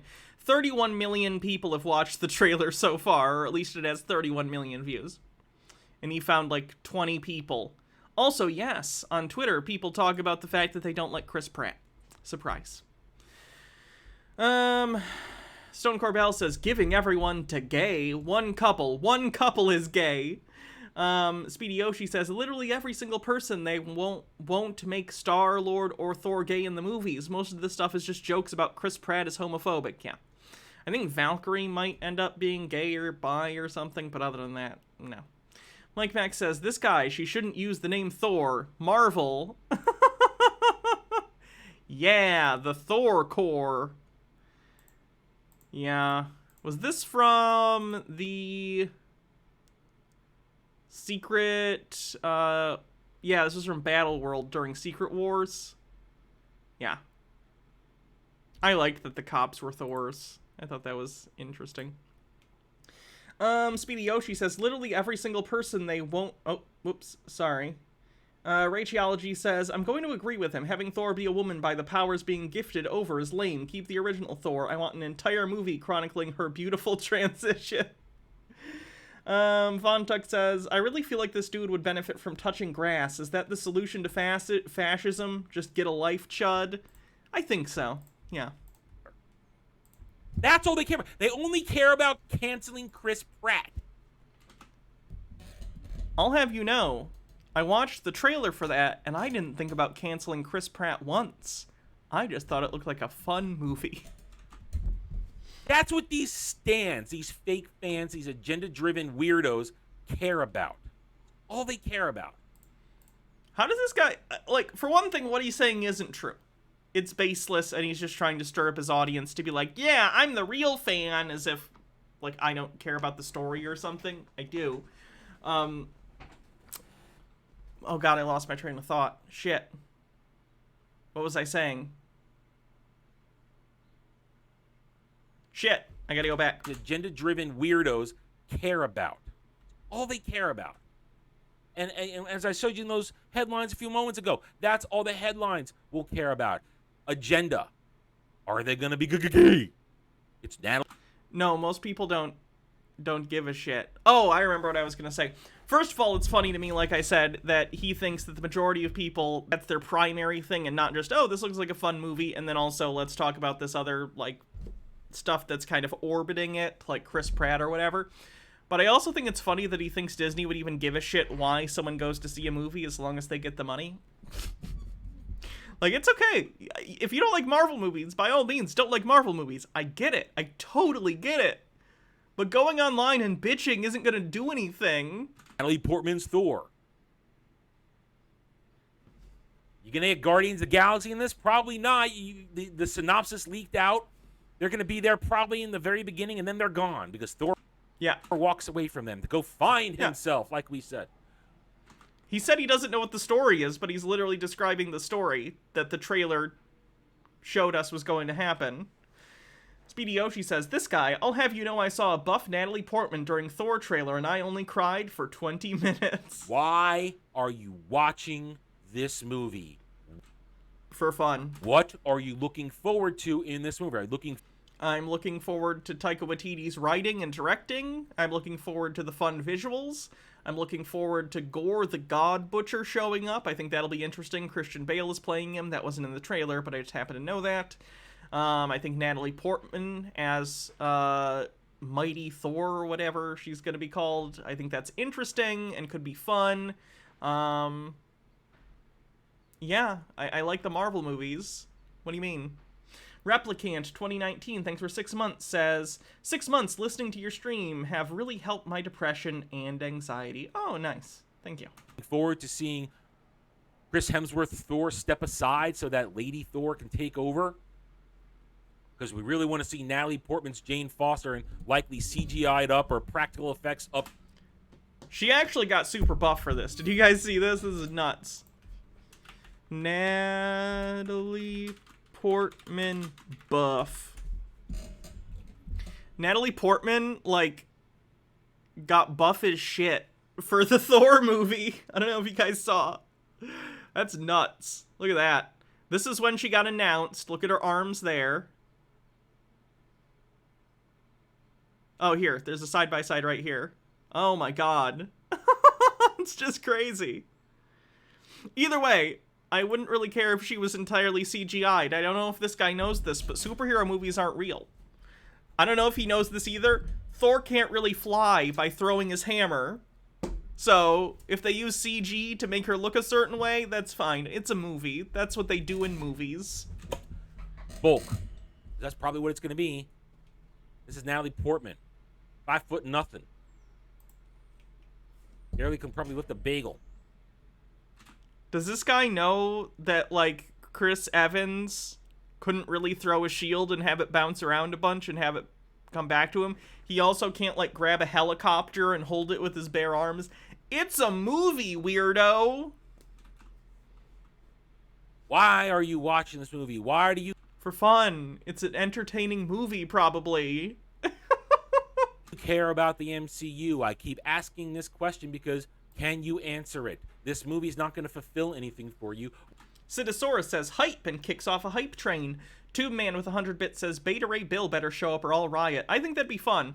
And it was funny too because I saw someone in a Twitter thread when the trailer came out, and it was another one of these chuds who didn't have any actual criticism other than I don't like that it's like a woman playing Thor. And he was like, why do they have Natalie Portman getting Thor powers? Why didn't they bring in that horse head guy? That would have been better. If you don't even know Beta Ray Bill's name, maybe you don't know what the fuck you're talking about. It's so weird to me when people are like, you know what I connect to more than a woman? A fucking horse head android alien. And that's fine. Beta Ray Bill is cool. I hope we see him at some point too. But I don't think him showing up at some point for some reason precludes Natalie Portman being able to come in and do her thing from the comics as Jane Foster Thor. What are they building towards? You hope we get Frog Thor? Throg showed up briefly in Loki. It was a blink and you'll miss it thing in a transition shot, but Throg showed up briefly. Tube Man says, also, I love seeing Olympus is fun. I want to see Hercules. Oh, they're definitely going to introduce Hercules. For sure. And I don't know if they've cast Hercules. I've not heard any casting news. I don't want to know if they have. I'll just watch the movie and see who they cast as Hercules. What? Citosaurus, thanks for gifting a sub. 84% to level 1. Hear you. Because you got no answer. You know, having a hypothetical conversation isn't as fun when I'm here to actually answer your questions reasonably and make you look like a douche. Mike Mack says, I hope that Null becomes a thing in the MCU. I hope with multiversal crossover with Sony, Universe will lead to Null versus Venom and the Avenger like the King in Black comic. I haven't read the King in Black. I've heard it's good, though. Yours truly, the one pony, says, have no idea how bits work. Hope I figured it out. You did indeed. Thank you very much for the bits. Stone Corbell says, Hercules is more opportunities for gay. The Salt King says, just popping in while watching Jake stream. Is he still going? That's crazy. Beta Ray Bill is a literal Marvel thing? Yeah. You guys know about Beta Ray Bill? I assume many of you do. Beta Ray Bill. He wielded Stormbreaker in the comics. He wielded Mjolnir for some period of time and became sort of a Thor. And then later he got Stormbreaker in order to continue on being Thor when Odinson came back to being Thor. Yeah. Beta Ray Bill. Interesting guy. Multiverse? Who cares? It's a disaster already. It doesn't make any sense. And the multiverse is a sign of a failure. Why? People like the multiverse stuff so far. Like, one of the highest grossing movies of all time was the Spider-Man movie that just recently came out, and that was multiversal. What? Speedy Yoshi says, Chuds, why don't they add stuff from the comics? MCU adds women and plot points from the comics. Chuds, no! Rageology says, he must be playing up to his viewers. He must know that they CGI male actors' faces onto other guys' bodies, or airbrush their bodies to remove imperfections, and have done so for decades to get the right look for the part. He can't be that ignorant, surely. Who knows? That's a good question. 8% to level 2. Creativity. They're out of ideas. It's one of my aspects of bad storytelling. Now, multiverses are fine. Alternate realities are fine, but they must be used sparingly. It shouldn't be that which you base your entire arc on. See, I don't think I agree with that. I think the idea that they're having this, like, next period, because, like, the first MCU, like, arc was about the Infinity Gauntlet, and, of course, Thanos and all that stuff. I kind of like the idea that they're building up to Kang the Conqueror and this, like, multiversal conflict. I think that's kind of cool. Gives the opportunity for different storytelling, gives the opportunity for, let's be honest, fan wank cameos, which people like we're seeing Professor X show up in Multiverse of Madness coming up here in a few weeks. People are gonna go wild for that shit, and you can't pretend differently. Either way, I just think it's fun. And that's what these movies are. They're not deep think pieces. They're not the best directed things in the world or best written, but they're fun comic book movies that I think get the spirit of a lot of comic books. Because then you're gonna fall apart. Do I have any opinions on Chris Evans as Steve Rogers? I loved him, honestly. I love Captain America. I really, really do. So I liked him a lot. I think he played a good Steve Rogers. There were things that I thought were a little iffy, but, like, overall, great Steve Rogers. It's a crutch. It's an excuse. It's not good storytelling. Lack of creativity, lack of ideas. What are you looking forward to? Where is the MCU going? Oh, I'll tell you where it's going. It's very simple and obvious where it's going. It's all about agenda. With the exit of Chris Hemsworth's Thor, the entire... Whenever there isn't a man or a white person on screen, it's an agenda. Original crew. Yours truly, the one pony with 45-bit, says, I went to an awesome Behemoth concert last week, and guess who was outside with a huge sign? Weird QAnon people? 11% to level 2 on the hype train with a minute left. That entertained us for 10 years will be gone. Okay, and that would be fine. I fully understand that the MCU has an expiration date like all franchises and things, It's entirely possible that general audiences are pretty sick of this stuff. I'm not. I enjoy it. But, like, it is what it is. At some point, general audiences will be super sick of the MCU and they'll stop going to see the movies and then they'll stop making them. It's fine. That's part of it. It's not a big deal to me. Sidosaurus with gifted tier 1 sub. Thank you. Speedy Yoshi with 50 bits says, one of my least favorite things about the MCU are the costumes. A lot of them are very militaristic or high-tech, and I get why the MCU is very high-tech in order to be more realistic. But I love the dumb costumes. Scarlet Witch's costume is easily the best translation from the comics to movie. Keeps the comic book look, yet also doesn't look stupid. I get it. See, I like Captain America's costume a lot, not in Avengers. Although actually the body part's fine. It's just the cowl that looks terrible. But I don't mind it because he is a soldier, so it makes sense for me that he's wearing kind of body armor stuff. I don't know. It also doesn't bother me with Hawkeye because he's a secret agent. Nat is also a secret agent. Neems or Colboth, thanks for gifting 5 tier 1 subs and keeping the hype train going, by the way. Tucker White says, serious question. Who the hell doesn't have an agenda? What person anywhere does anything without an agenda? And what's funny, too, is, does this guy not understand that intentionally not including women characters would also be an agenda? Intentionally not including characters of different races would also be an agenda? An agenda doesn't just mean thing you don't like personally. It's so weird. H-Baird says, I wonder if the internet were a thing back then, how many people would complain to high heaven about finding out that Samus Aran was a woman? A ton. Anti-Pretzel says, multiverse is bad, lazy, uncreative story device. Bitch, in D&D the multiverse is a big thing, and there are so many stories you can make from that. And in the MCU, do you hate Doctor Strange, who has sorcery connected across realities? Yeah, it's weird. It's very weird that, like, he simultaneously is saying he doesn't watch the MCU and doesn't like it while also trying to get in the head of someone who does? You don't. You're doing a bad job. 75% to level 3. Guardians of the Galaxy at 3, they're done after that. No more. Okay.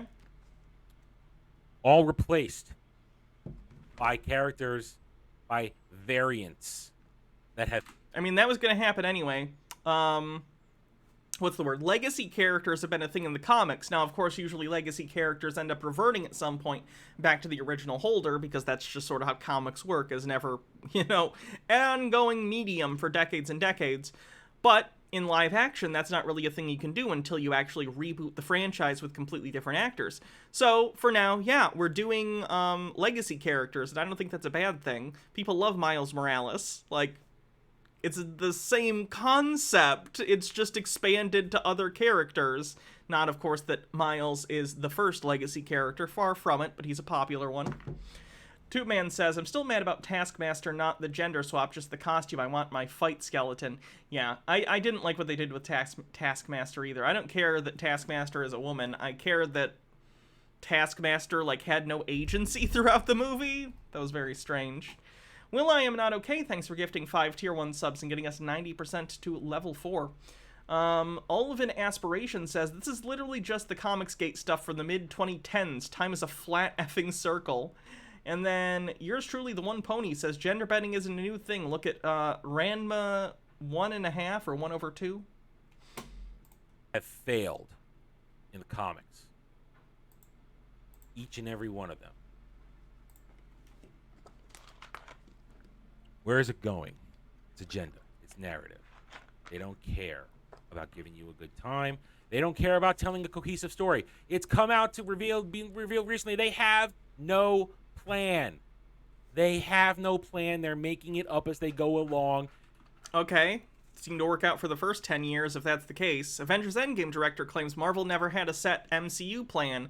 Avengers Endgame director Joe Russo claims the secret of Marvel's success is that the plan isn't so fixed as everyone seems to think, which presumably gives them the ability to adjust as needed, which isn't a bad thing. Yours truly... Nope, I read that one. Anti-Pretzel says, if it's falling, then why is Marvel still selling comics, right? Not only that, but again, the most recent Marvel movie was one of the highest grossing ever, if not the highest. Like, what is this guy doing? Doctor Strange is probably also going to do pretty well. Like, I don't I don't get what this guy is talking about. Bumble Homestead with 200 bits. Mike Max with 50 says, the only thing I hate about multiverses in the MCU is that Ultron and Doctor Strange managed to use Infinity Stones outside their universe because the rules were that the stones don't work outside of their universe. My headcanon was that these events came after Battleworld when the multiverse came back and the cosmic rules were still in flux, thus explaining why the Living Tribunal didn't interfere. Yeah. I get that. I also found that weird. I wasn't a big fan of What If I'm being honest, but, like, if that's what they're going for the MCU, that the stones work within the same, like, omniverse, fine. Or the same, like, you know, multiverse. They don't work at the temporal agency in Loki, though, so I'm assuming outside of the multiverse, which I guess the TVA exists within, the stones don't work, so... Citisaurus says, I love superheroes. I don't tend to watch a lot of superhero stuff besides Batman. It's a running joke with my family because my brother would go out pretending to be Batman as a child, so it's just a thing with us. Buffy the Vampire Slayer is one of my all-time favorite shows, and she's superhero adjacent, if not full-on superhero. I'll start watching MCU stuff tonight when I have nothing else to do. Alright, well, I hope you enjoy it. Yeah, like I said, Iron Man's really good. Some of the movies are rough, but overall, I think they're all very watchable, so I hope you like them. Let me know. And just framing it around and building it upon a foundation. Thor 2 is pretty bad. Thor 2 is bad. Thor 2 is awful, just so you know. Is there anything in Thor 2 that you have to see in order to... Like, is there anything in Thor 2 that carries over? I'm trying to think. No, there is at the end, actually. And the Reality Stone. Okay, once you get to Thor 2... Thor 2 is going to be rough. Just get through it. Maybe have a drink or something. And then watch Thor 2. Of agenda. Why are you watching the MCU? Because it's fun. I enjoy it.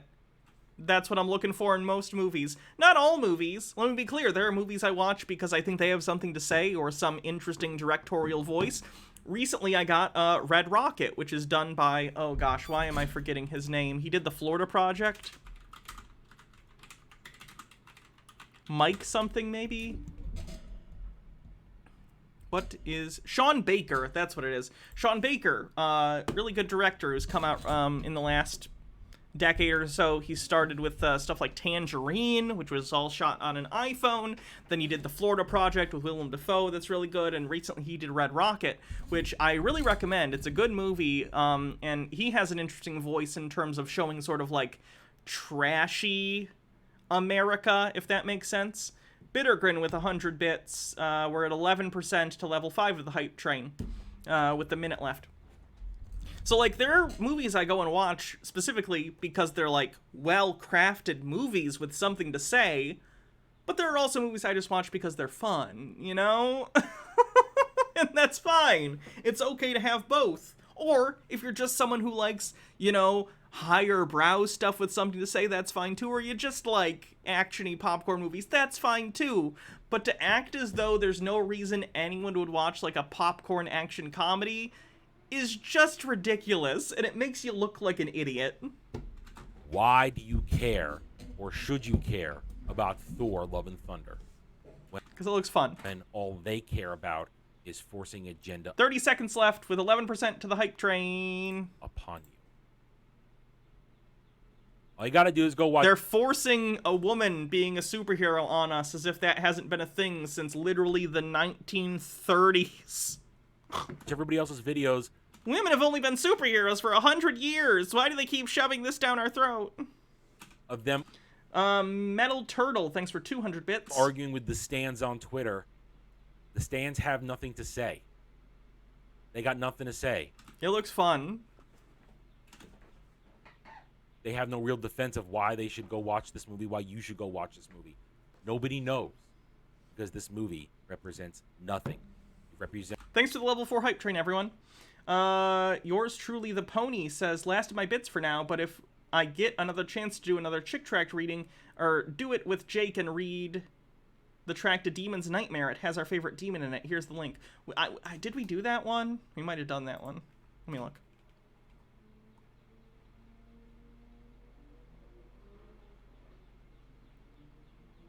Maybe we haven't done it. Or is there a car crash at the end? Oh, we see Satan in a big chair. Normally we see God in a big chair in these. Okay. Thanks for the recommendation. Represents a failure of storytelling. Represents a failure of delivering a promise of entertainment. I just want to point out, too, it's so funny to me how dire they make this sound. Like I said, it's fine if this guy doesn't like Marvel movies. That's completely fine. I don't care. They're movies. It doesn't matter to me. But it is funny how he's like, the Marvel Cinematic Universe is over. The woke... Like, he treats it so goddamn serious. I'm literally a person who owns every MCU movie on 4K. Do the math on how much that cost me. A lot. And I don't give a shit this much. I don't give this much of a shit as he does. It's so weird. He's acting like the world is ending because LGBT people and women are being represented in film. Rachology says, talking of interconnected media, I'm now headcanoning this guy is the son of the flat earther who rants next to his boiler in his garage. Payment to actual fans. Why are you watching this movie? For Why fun! should you watch this movie? Why should... Sky Goddess says, these dudes never left middle school, did they? It doesn't seem like it. Should you continue to invest time? If you don't want to, then don't. That's fine. It's a movie. MCU. Ask yourself these questions. If you have an answer, tell me. I'd love to hear it. Because fun. All right, I'm done. Thank you Also, not to flex, but I have a bigger movie collection than him. for watching this video. If you enjoyed it, a like would be appreciated. Ashy Boo says he can't pretend we don't exist if he has to see us on TV, poor baby. If you're new here, I invite you to subscribe to this YouTube channel where I'm here to earn your trust and support through facts and logic. Because facts and logic... You'll stand by this and say it? MCU save Marvel? Probably. Marvel was doing real bad after the 90s speculation boom. Like, popped because it was a bubble. Which, by the way, if you'd like to look at how the NFT craze is going to go and crypto in general, check out the comics bubble from the 90s. We need 16 different lithographic covers of Cyclops shooting Jean Grey in the face with his lasers. Anyway, yeah, they were doing badly, which is why they had to sell the rights to Spider-Man's cinematic appearances to Sony, which saved them for a while. They did the same with things like Blade, etc., etc. And then in 2008... Iron Man came out and changed the fortunes of the company forever. Well, at least for now. I'm sure Marvel won't be popular forever, like I said. Don't care about feet. Yep, Fox got X-Men. And now in the long term, Marvel got Fox through Disney. So, isn't nature beautiful? Hit the notification button. Share my video if you like what I'm preaching. And by all means, leave a comment. I would love to hear from you. Even if you disagree with me, that's fine. Because normal people can have a disagreement and still get along because they're normal. They're not stans, fake fans, or SJWs who are, say it with me, cowards behind keyboards. Each and every one of them are cowards. As opposed to him, who is very courageous behind his keyboard, talking about how he doesn't want any women in his superhero movie. Cowards behind keyboards. I don't care what they think. I will never care what they think, despite how much Okay, you don't have to. they want me to. And if we ignore them, if we deny them the attention, the oxygen they need to thrive and survive, to wield that fabricated power that they want to use to cancel every single one of us because we don't agree with what they think, well, then they will fade away. I'm just gonna make fun of you because your opinions make you sound like a child. I don't care. That's fine. Don't see the movie then. That's awesome. Fewer people sitting next to me in the theater. Because I know, he's so melodramatic. It's nuts. they have no real power. Thank you again for watching this video. Take it easy. Howdy, y'all. The first chapter of my fantasy novel, Guardian of Innocence, is now available for free. Click the link in the description below and join me in an old-school good versus evil story where Cole Larys, a disillusioned mercenary, suddenly finds himself dropped into the middle of a destiny he never asked for as the protector of Jania Sarai, a blacksmith's daughter who may hold the answers to finally stopping a millennia-old threat to the world of Rosetta. Cole's perceptions of love, family, trust, loyalty, as well as his very beliefs in fate versus free will, shall be tested as he struggles to keep Jania safe from the minions of the dreaded Zaboratal, former champion of the gods and now ruler of the long-forgotten Yis Empire.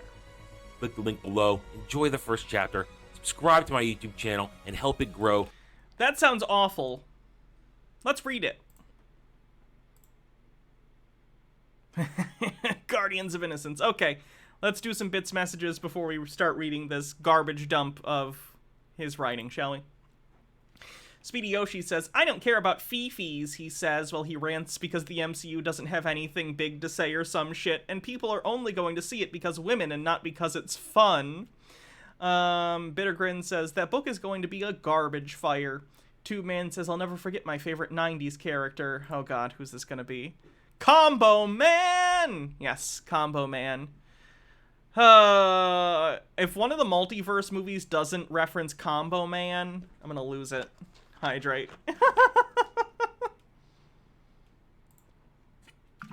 I like that the Punisher was one of the heroes that Combo Man is made out of.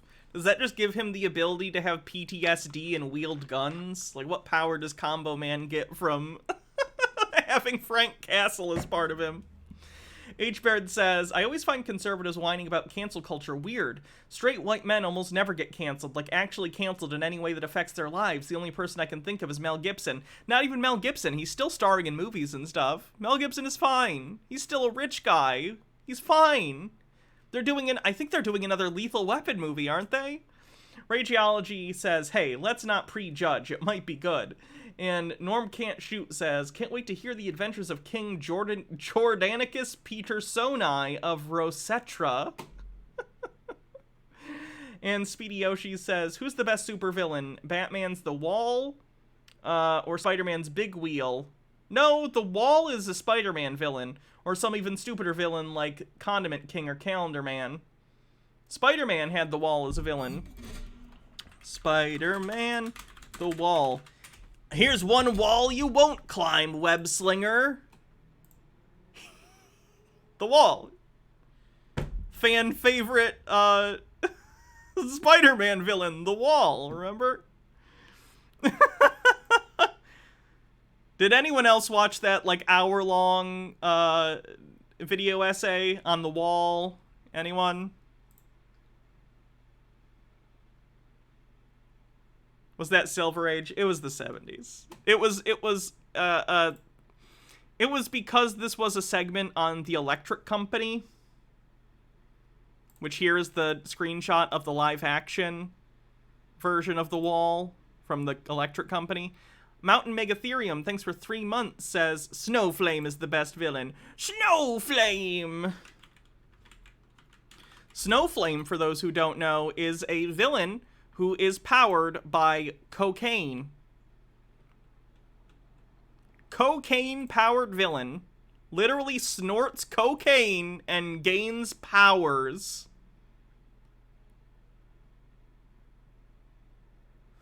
Comics are great.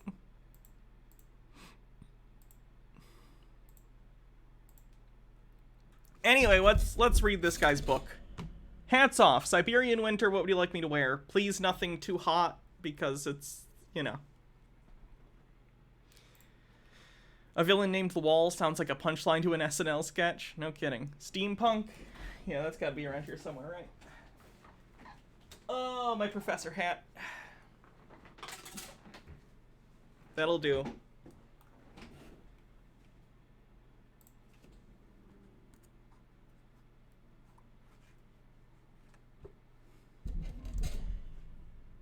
Oh, I'm missing the flower from it. Where'd that go? I put it up somewhere because the cat was... one of the cats was messing with it. I don't know. I'll have to find it. Anyway. Guardian of Innocence, Book 1 of the Chronicles of Rosetra. Cole Alaris. It's always good when your names sound like discount Star Wars characters. Cole Alaris, a disillusioned mercenary, finds himself in the wrong place at the wrong time. The night of the village of Kodra erupts in flames.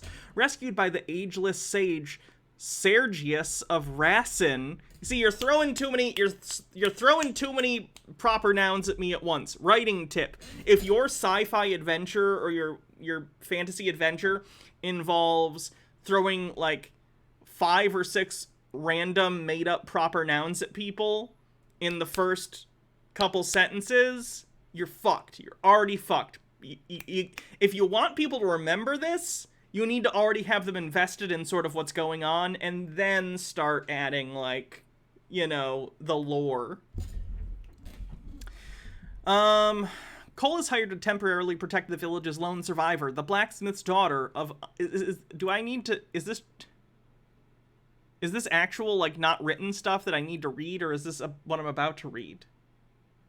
Anyway, Cole is hired to temporarily protect the village's lone survivor, the blacksmith's daughter, the optimistic, if somewhat worldly naive, Janie Sarney.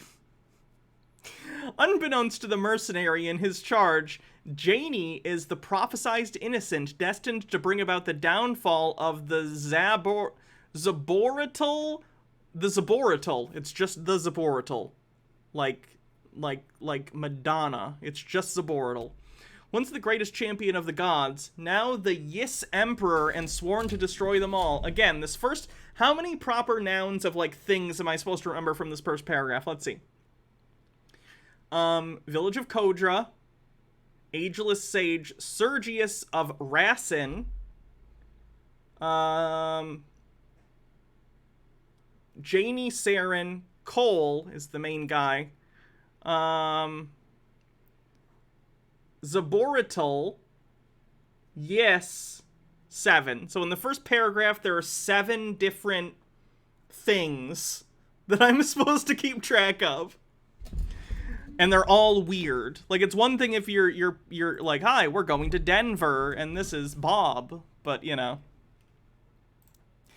On the run across the continent of Alakaji, Cole and Janny find themselves hunted at every turn by the Zaborital's minions, sorcerer and chancellor of the Servin dynasty, Pleslevet Torkal, along with his beastly Morkarith, and one of the 4 warlords of Yis, the insane yet beautiful Scarlet Fiend, Alice Vel Ilnira, aided by friends and unexpected allies, and vowing to keep Janie safe until the day Sergius returns.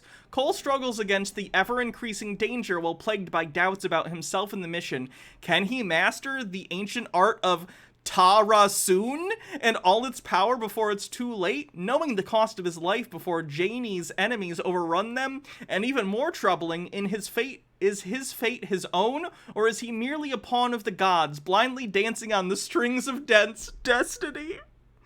Overthought says word salad on the bingo card. Sky Goddess says, geez, I can write better than this, and my first book is still a work in progress.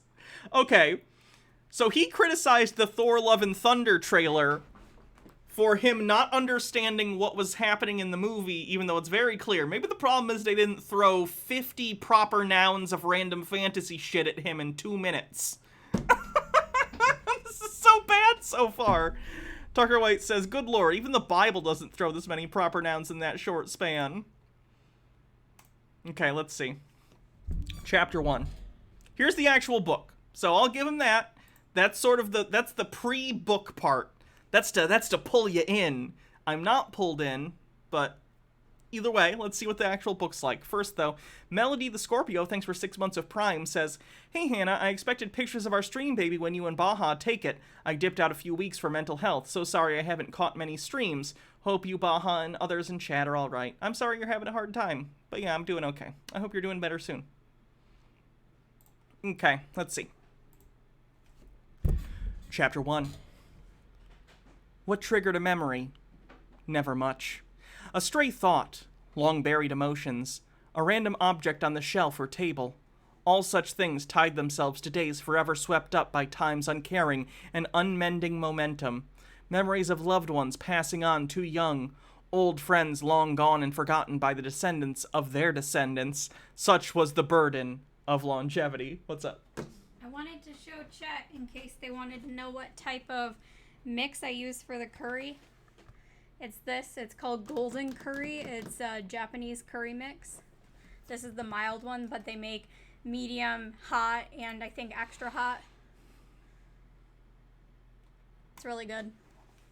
Endless years of living, more often than not, coaxed one's memories to haunt rather than amuse.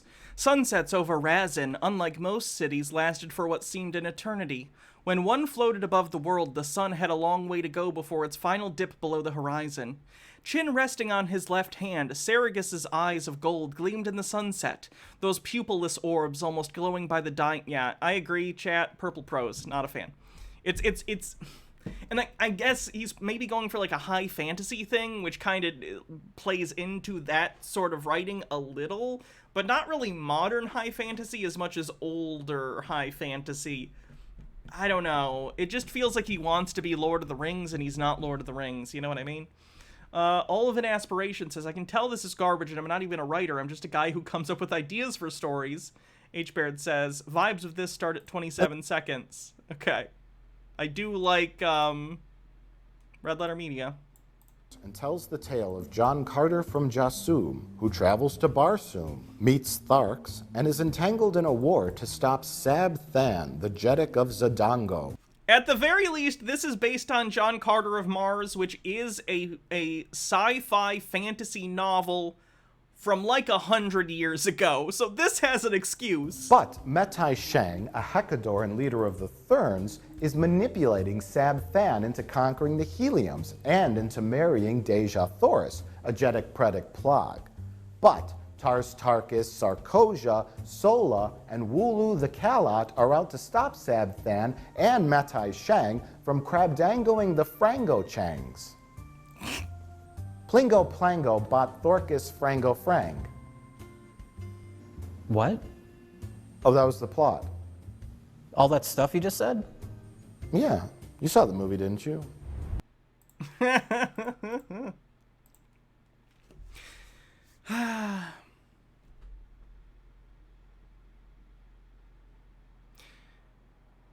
Back to the day his life changed forever and his purpose set. The heat of battle persisted in the air, blistering Sergius's flushed face, or was it the result of the unmistakable miracle?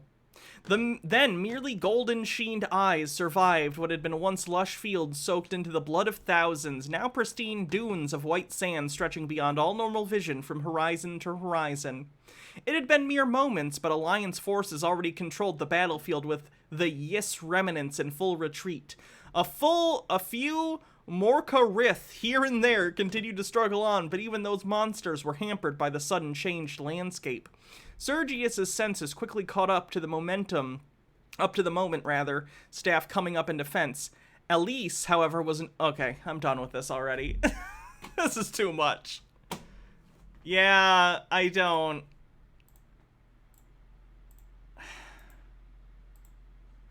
Look, I wish this guy the best, and I hope he stops being a chud, but it's so funny to me that he's criticizing the most successful media franchise in all of history in terms of money-making, and he's doing so... Well, Star Wars might be higher if you consider merchandise sales, but it's up there. It's in the top 5 when that's his writing.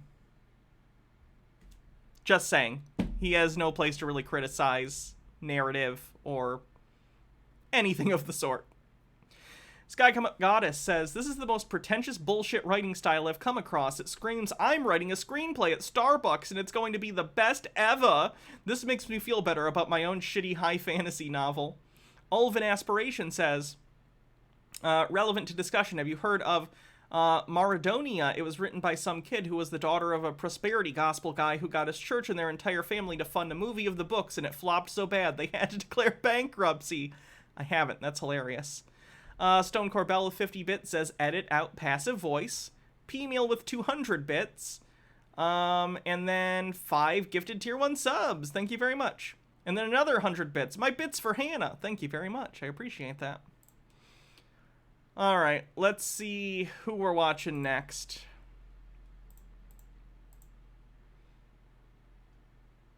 Should we watch Undead Chronic? He's always an interesting guy.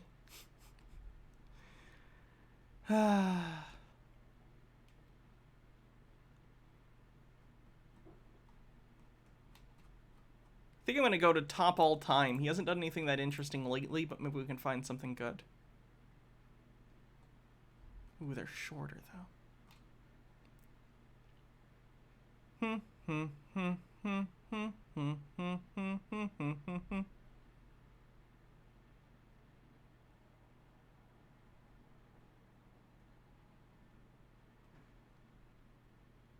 Oh, there was actually something I wanted to watch, which was kind of funny.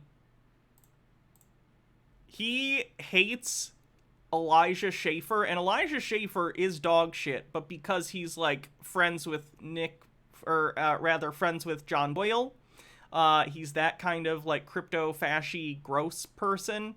Anyway, Undead Chronic hates him because, I kid you not, he thinks Elijah is too feminist. I'm not kidding. Peace with feminists like Elijah Schaefer. Let's find out why. Is where there's an article written about me recently that was supposed to be a pejorative, like, sort of diss that was going, oh, Elijah is becoming the olive branch, connecting the fringe right to the mainstream right. And I'm like, hell yeah, I am. Yes, I am. No, you're not. There is no connection with feminists. There can be no connection with feminists. It's a cancer. You are a weak man with feminist cancer. I only believe in wave 1 and 2 feminism. Okay, congratulations. You have stage 2 cancer. I don't want to associate with you. Because I think that the mainstream right freaking sucks. And I think the fringe right is idealistic and they see the problems, but they're overcorrecting. I think instead of, understanding that, yeah, maybe you don't like feminist women and maybe you want to see... Is Undead Chronic anti-women voting? Yes, he is.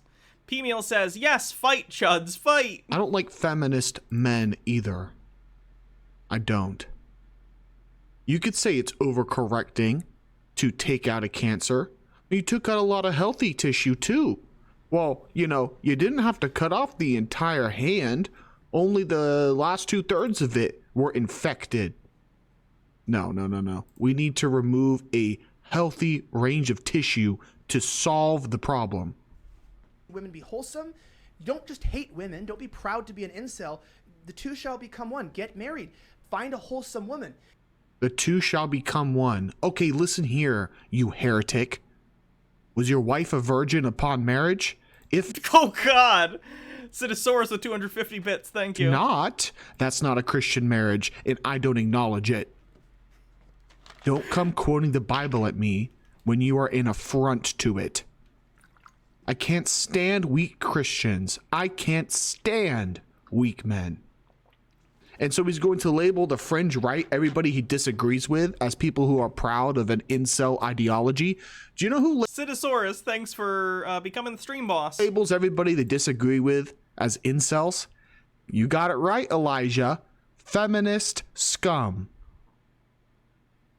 It's so ridiculous. Hold on, there's another video where he criticizes him. It's around here somewhere. From the Mushroom King, he sent me this. It's titled Elijah Sus. Let's see what's sus about it. Because fucking fuck all these losers. Well, you should be poor and a YouTuber. Fuck you, you bitch. So here you go. I give my wife a good life. Let's hear this again. Fucking fuck all these losers. Well, you should be poor and a YouTuber. Fuck you, you bitch. So here you go. I give my wife a good life. My wife spent $70 on this. What is this? Nope. No.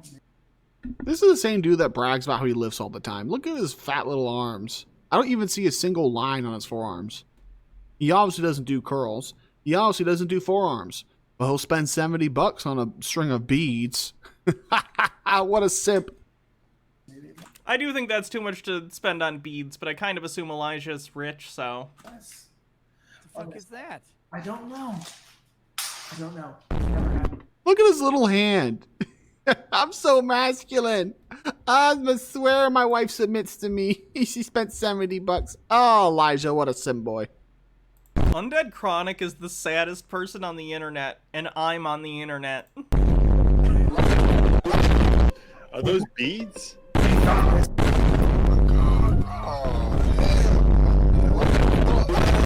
Okay, yeah, Rishi. Quick comment. Don't spam your videos with these sound effects. That's what I gotta say. But yeah, Elijah the Simp spends $70 on anal beads for his wife.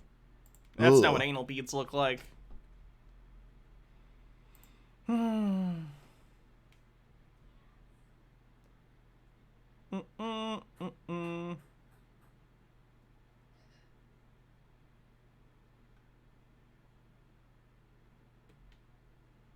Tucker White says, how much you want to bet that this guy is a rippling gigachad with an iron cock and women at his door? Oh yeah, I'm sure he is.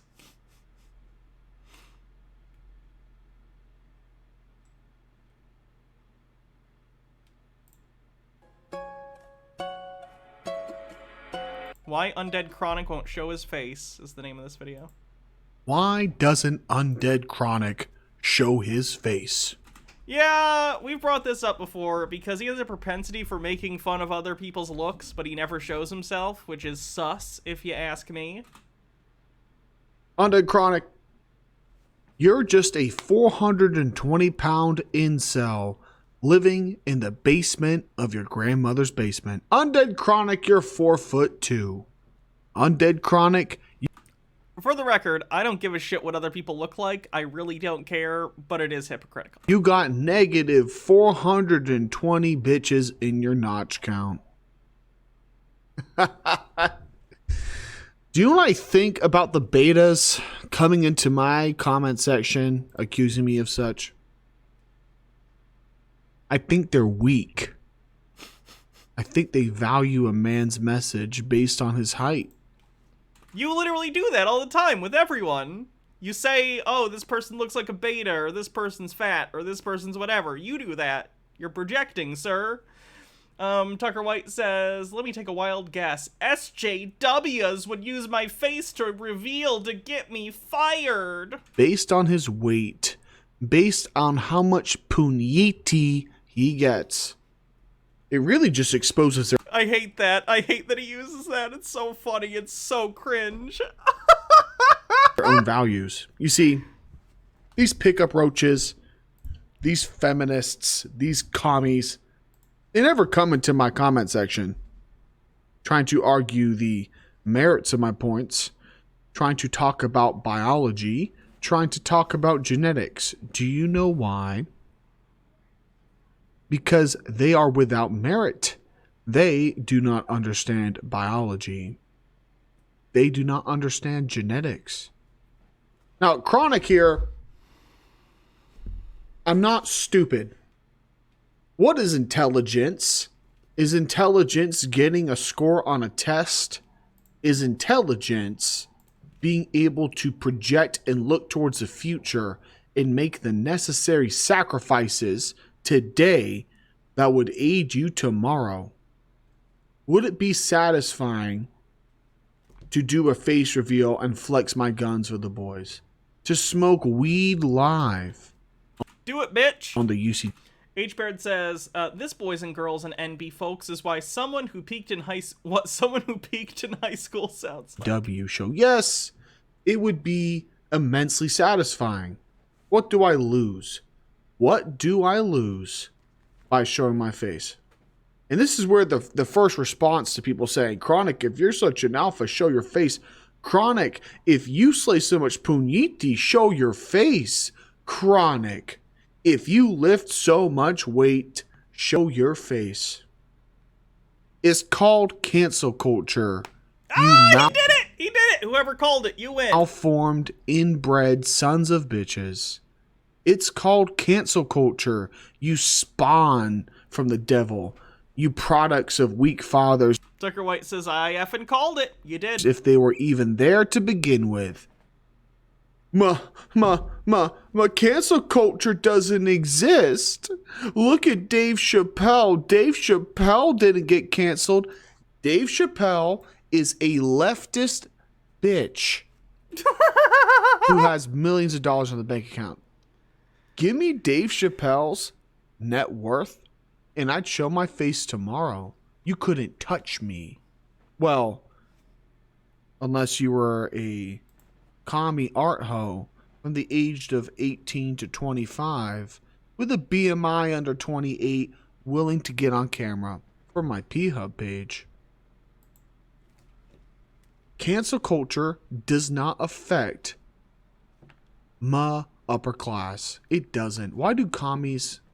Tubeman says, why would he make this video? Why? He could have just ignored the comments, but now people will just use this video to show that he's a coward. Why are Chuds so brain dead? How are they so stupid? I don't know. Not understand that. Because commies use cancel culture to destroy the intellectuals that stand against their degeneracy. Feminists use cancel culture against the intellectuals who stand against You can see without glasses now. Nice. their degeneracy. They think they're going to bait me into showing my face because I am such a masculine man without control of my emotions. Does Chronic have emotions? Yes, I do. Disdain is an emotion. That seems to be one you primarily feel. Emotions are the spice of life. If I lived life according to my emotions, I would probably be a communist, a feminist, or a woman. Okay. I'll set a trap. I'll look ahead. I'll get some head while looking ahead. But you will not see Undead Chronic. You can seethe and seethe and seethe. Because do you know why you get so angry?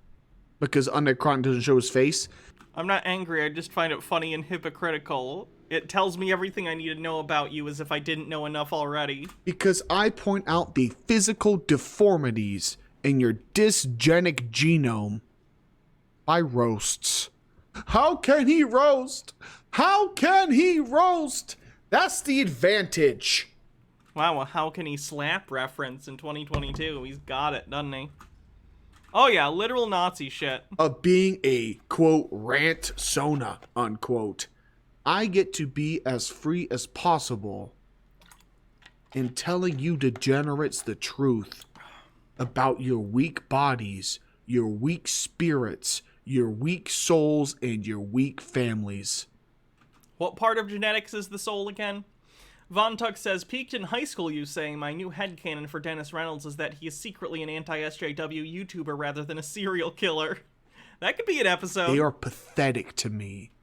I am revolted, disgusted by the level of weakness I see in my enemies. It inspires me to build a strong family. You hate women. How's that gonna work? Crazy, right? A man whose number one goal in life is to build a strong family. Tons of people have a number one goal of having a family. That's fine. No one cares. I think they just care that you're like a weird person who hates everything and everyone and thinks you're better than everyone else. Like, that's a problem. Compared to the weak, limp-wristed commies who wish to pay for other men's families, compared to the cuckolds who let other men into their wives, and compared to the feminists who wish to satiate the never-ending hunger of female entitlement, my perspective is extremist. It's inconceivable. No, it can't even be conceived. Kind of like the chicks they get with when they hit 34. So I will let my voice do the speaking. I will let my ideas be a hot iron to the undeveloped gonads of my enemies. This is funny. This is a lot of words for him saying, I'm afraid people will make fun of the way I look. It's a weird lie to try and get out of it. Stone Corbell says, the weak, limp-wristed commies who are so weak they're beneath me, but also so strong they have wrestled complete control of society and culture. Shifting rhetorical focus continually. Boy, I wonder if that's an aspect of any particular political ideology. If I get doxxed, it's because Google wants to dox me. It's because YouTube wants to dox me. Maybe they have no idea who I am, but some random commie, some random feminist, some random pickup roach trying to dox me, asking me, show your face, show your face. I don't need to show my face. I could be a sentient pile of dog shit. That's what my money's on. And still be a prize compared to John Anthony. So no, you won't get my docs. You won't get my face. You scum don't deserve the honor of seeing my physical form. So look at this green skin surrounded by his goons. Look at the beautiful art and stay mad. Stay so mad that you will never see a man who would be and will be an adequate father. Think of your own weak, whipped, feminist, bitch boy fathers. They failed you. But Chronic won't fail his war. No, my dad was pretty anti-feminist, and he was, you know, an abusive guy, so... Band. I'm teaching them the ways of strength, of discipline. What are you teaching? My argument is doxing.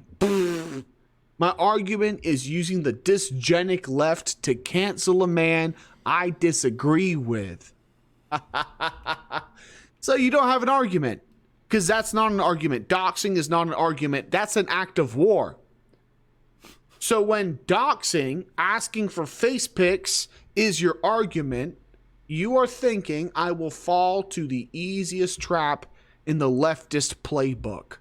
You are openly coming to me and saying... Rachology says, no worries, mate. Just wear a mask and flex your guns in anonymity. Yeah, that's simple. Put something on your face and just show your body. That's fine. I declare war on you, Undead Chronic.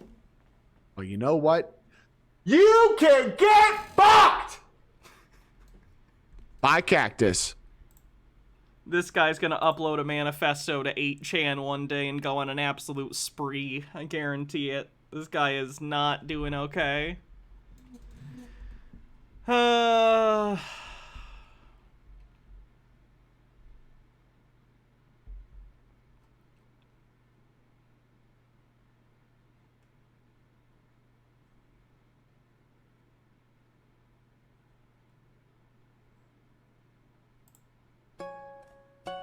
Does not count. Yeah, okay. And he's feuding with people from the, like, pickup artist community, which is hilarious because I dislike both of those groups. Here's a cleanse. Thank you. Let's see what it is.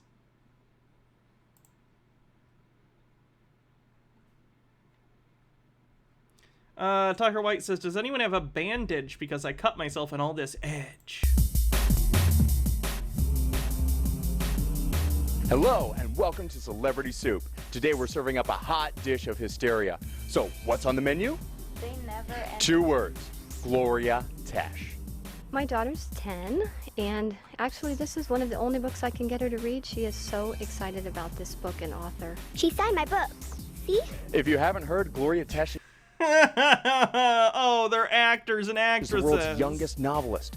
At the age of 15, she has already written 8 novels. So... And for context, none of this is real. It's all paid actors except for her family. It sounded like it, especially the kid. How are her books doing, you ask? It's amazing. We can't even keep the books on the shelves. They're flying out of here like nothing. Manufactured consent in the literature say that's a world. good thing. You know, despite the demand for her books, the publisher only prints a finite amount, and when they're sold out, they're gone. And that's not just here, that's all over the country. So what's in the books themselves that makes them so appealing? For me, it was the characters. My favorite characters are Maya and Joey. Maya! Crassus, the demon apostle, is following us! Joey, I'm afraid! Let's go! You fall in love with them. You can't help it. Some people are even asking for autographs in the most precarious of places.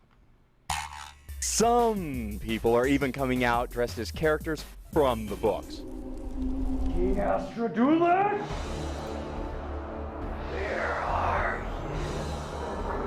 I am here to kill you! Take your land and your head! You have killed But today is not your day. It's a myriad of a modern-day fantasy that completely takes you out of your element. Why have we been brought into this totally different world? I don't know, Joey. But I believe everything happens for a reason. It's a fascinating book. She's a very creative writer. I wonder where she gets those ideas from. These people have been sitting here for almost 2.5 hours, and they're still in line trying to get their autographs. Unbelievable. It's a great book. So, what's next for the world's youngest novelist? You guessed it, motion pictures. Moguls from New York to Hollywood are weighing in, and I am told there are offers already on the table.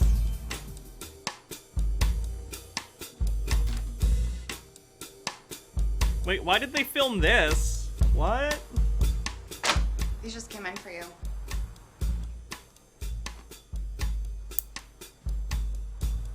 This is what you bring me? This is garbage. Can't you see I'm busy? Get the hell out of my office. Stone Corbell says, bring me pictures of Spider-Man.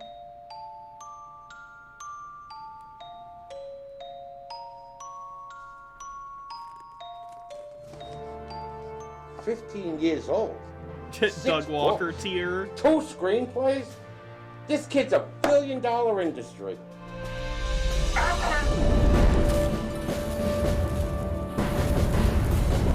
Let the adventure begin.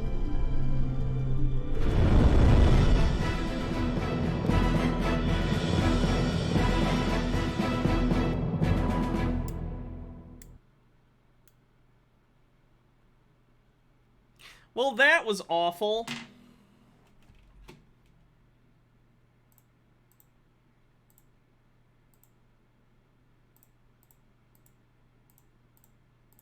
What does the movie look like? Now I'm curious.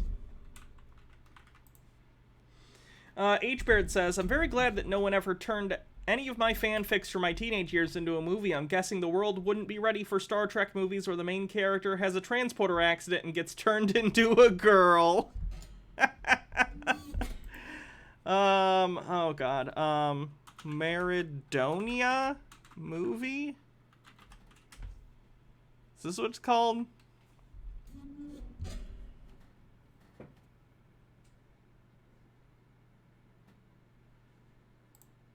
Not strictly true that I haven't done anything this week, because what I have done is age advice. That's just people talking about it. I just want to see some scenes. Old man, don't be so hard on us. Do not insult us. We come in peace. Yes, we come in peace. You came in peace? Oh no. You want to gain control of us. You're nothing but evil wolves in sheepskin, cohorts and creepy servants to your monster, King Apollyon. Stop, you fools! We are the fairies of King Apollyon. You are nothing but worms and miserable creatures. Tasted of our powers?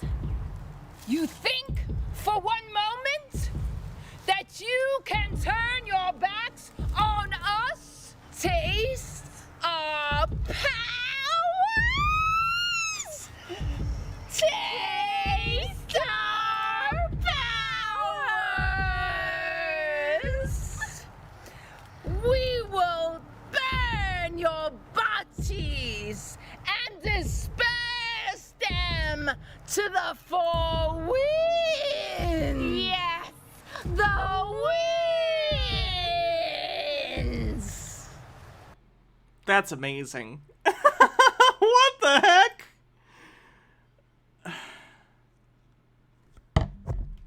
What?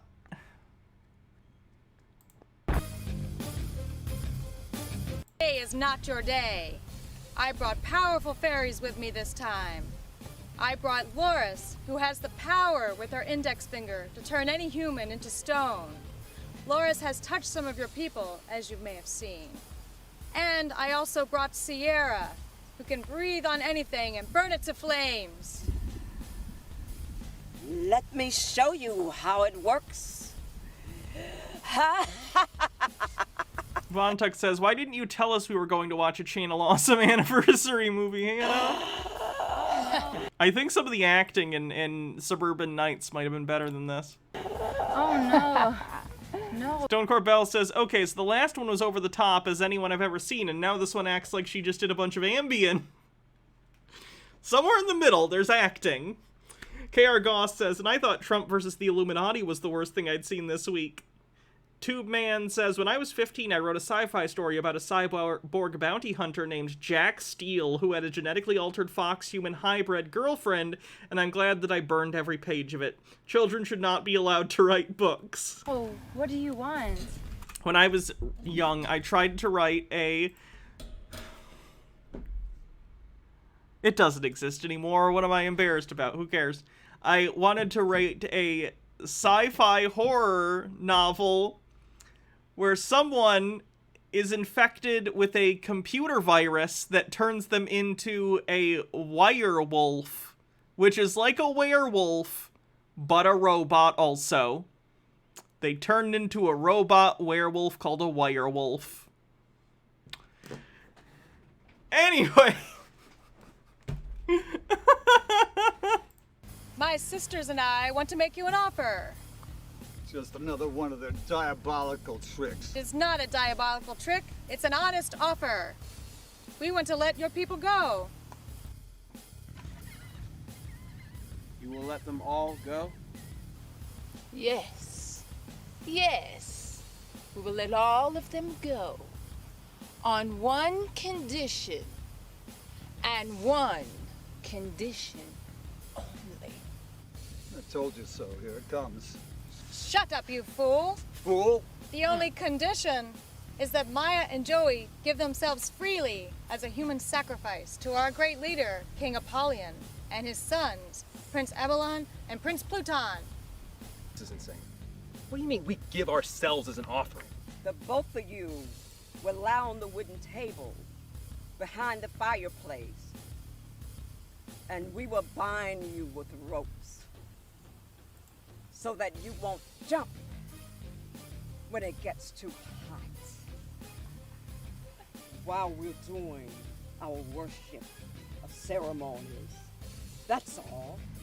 That's all? You want to burn us alive to worship your trinity of evil? Yeah. Take it easy, girlie. Take it easy. No one will force you, remember? It's by your own free will. I need to talk to my sister. Yes, take your time, but don't leave the camp.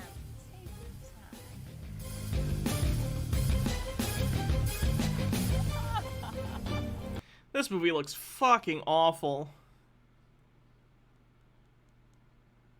Oh my god, they have their own YouTube channel. Choking Ouroboros says, new Patreon goal. Hannah writes her wirewolf story. No. Never. Speaking of Patreon, though, if you join my Patreon, patreon.com/HannahReloaded, we do a once-a-month patron-only live stream that will be occurring on the 30th this month, so the last day of the month, next Saturday, 1 week from now. So patreon.com/HannahReloaded. If you join, whatever amount, any amount will do, you get access to the patron-only live streams. Anti-Pretzel says, that's just a weird enough plot that sci-fi would give you a D-list movie deal. I'm on board. Couldn't be as bad as Mansquito.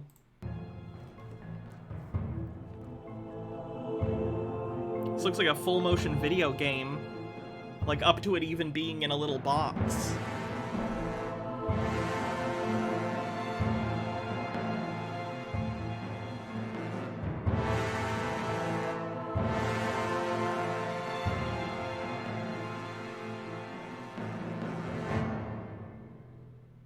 That was a terrible trailer. Yeah, just show a hail bird. That'll do it. Olivin Aspiration says, I forgot the worst part about this. The big prophecy that's part of the story mentions 9/11 as the catalyst, and then it had to happen to bring the villain down. Also, there's a guy in the opening named Professor Epstein. Yikes.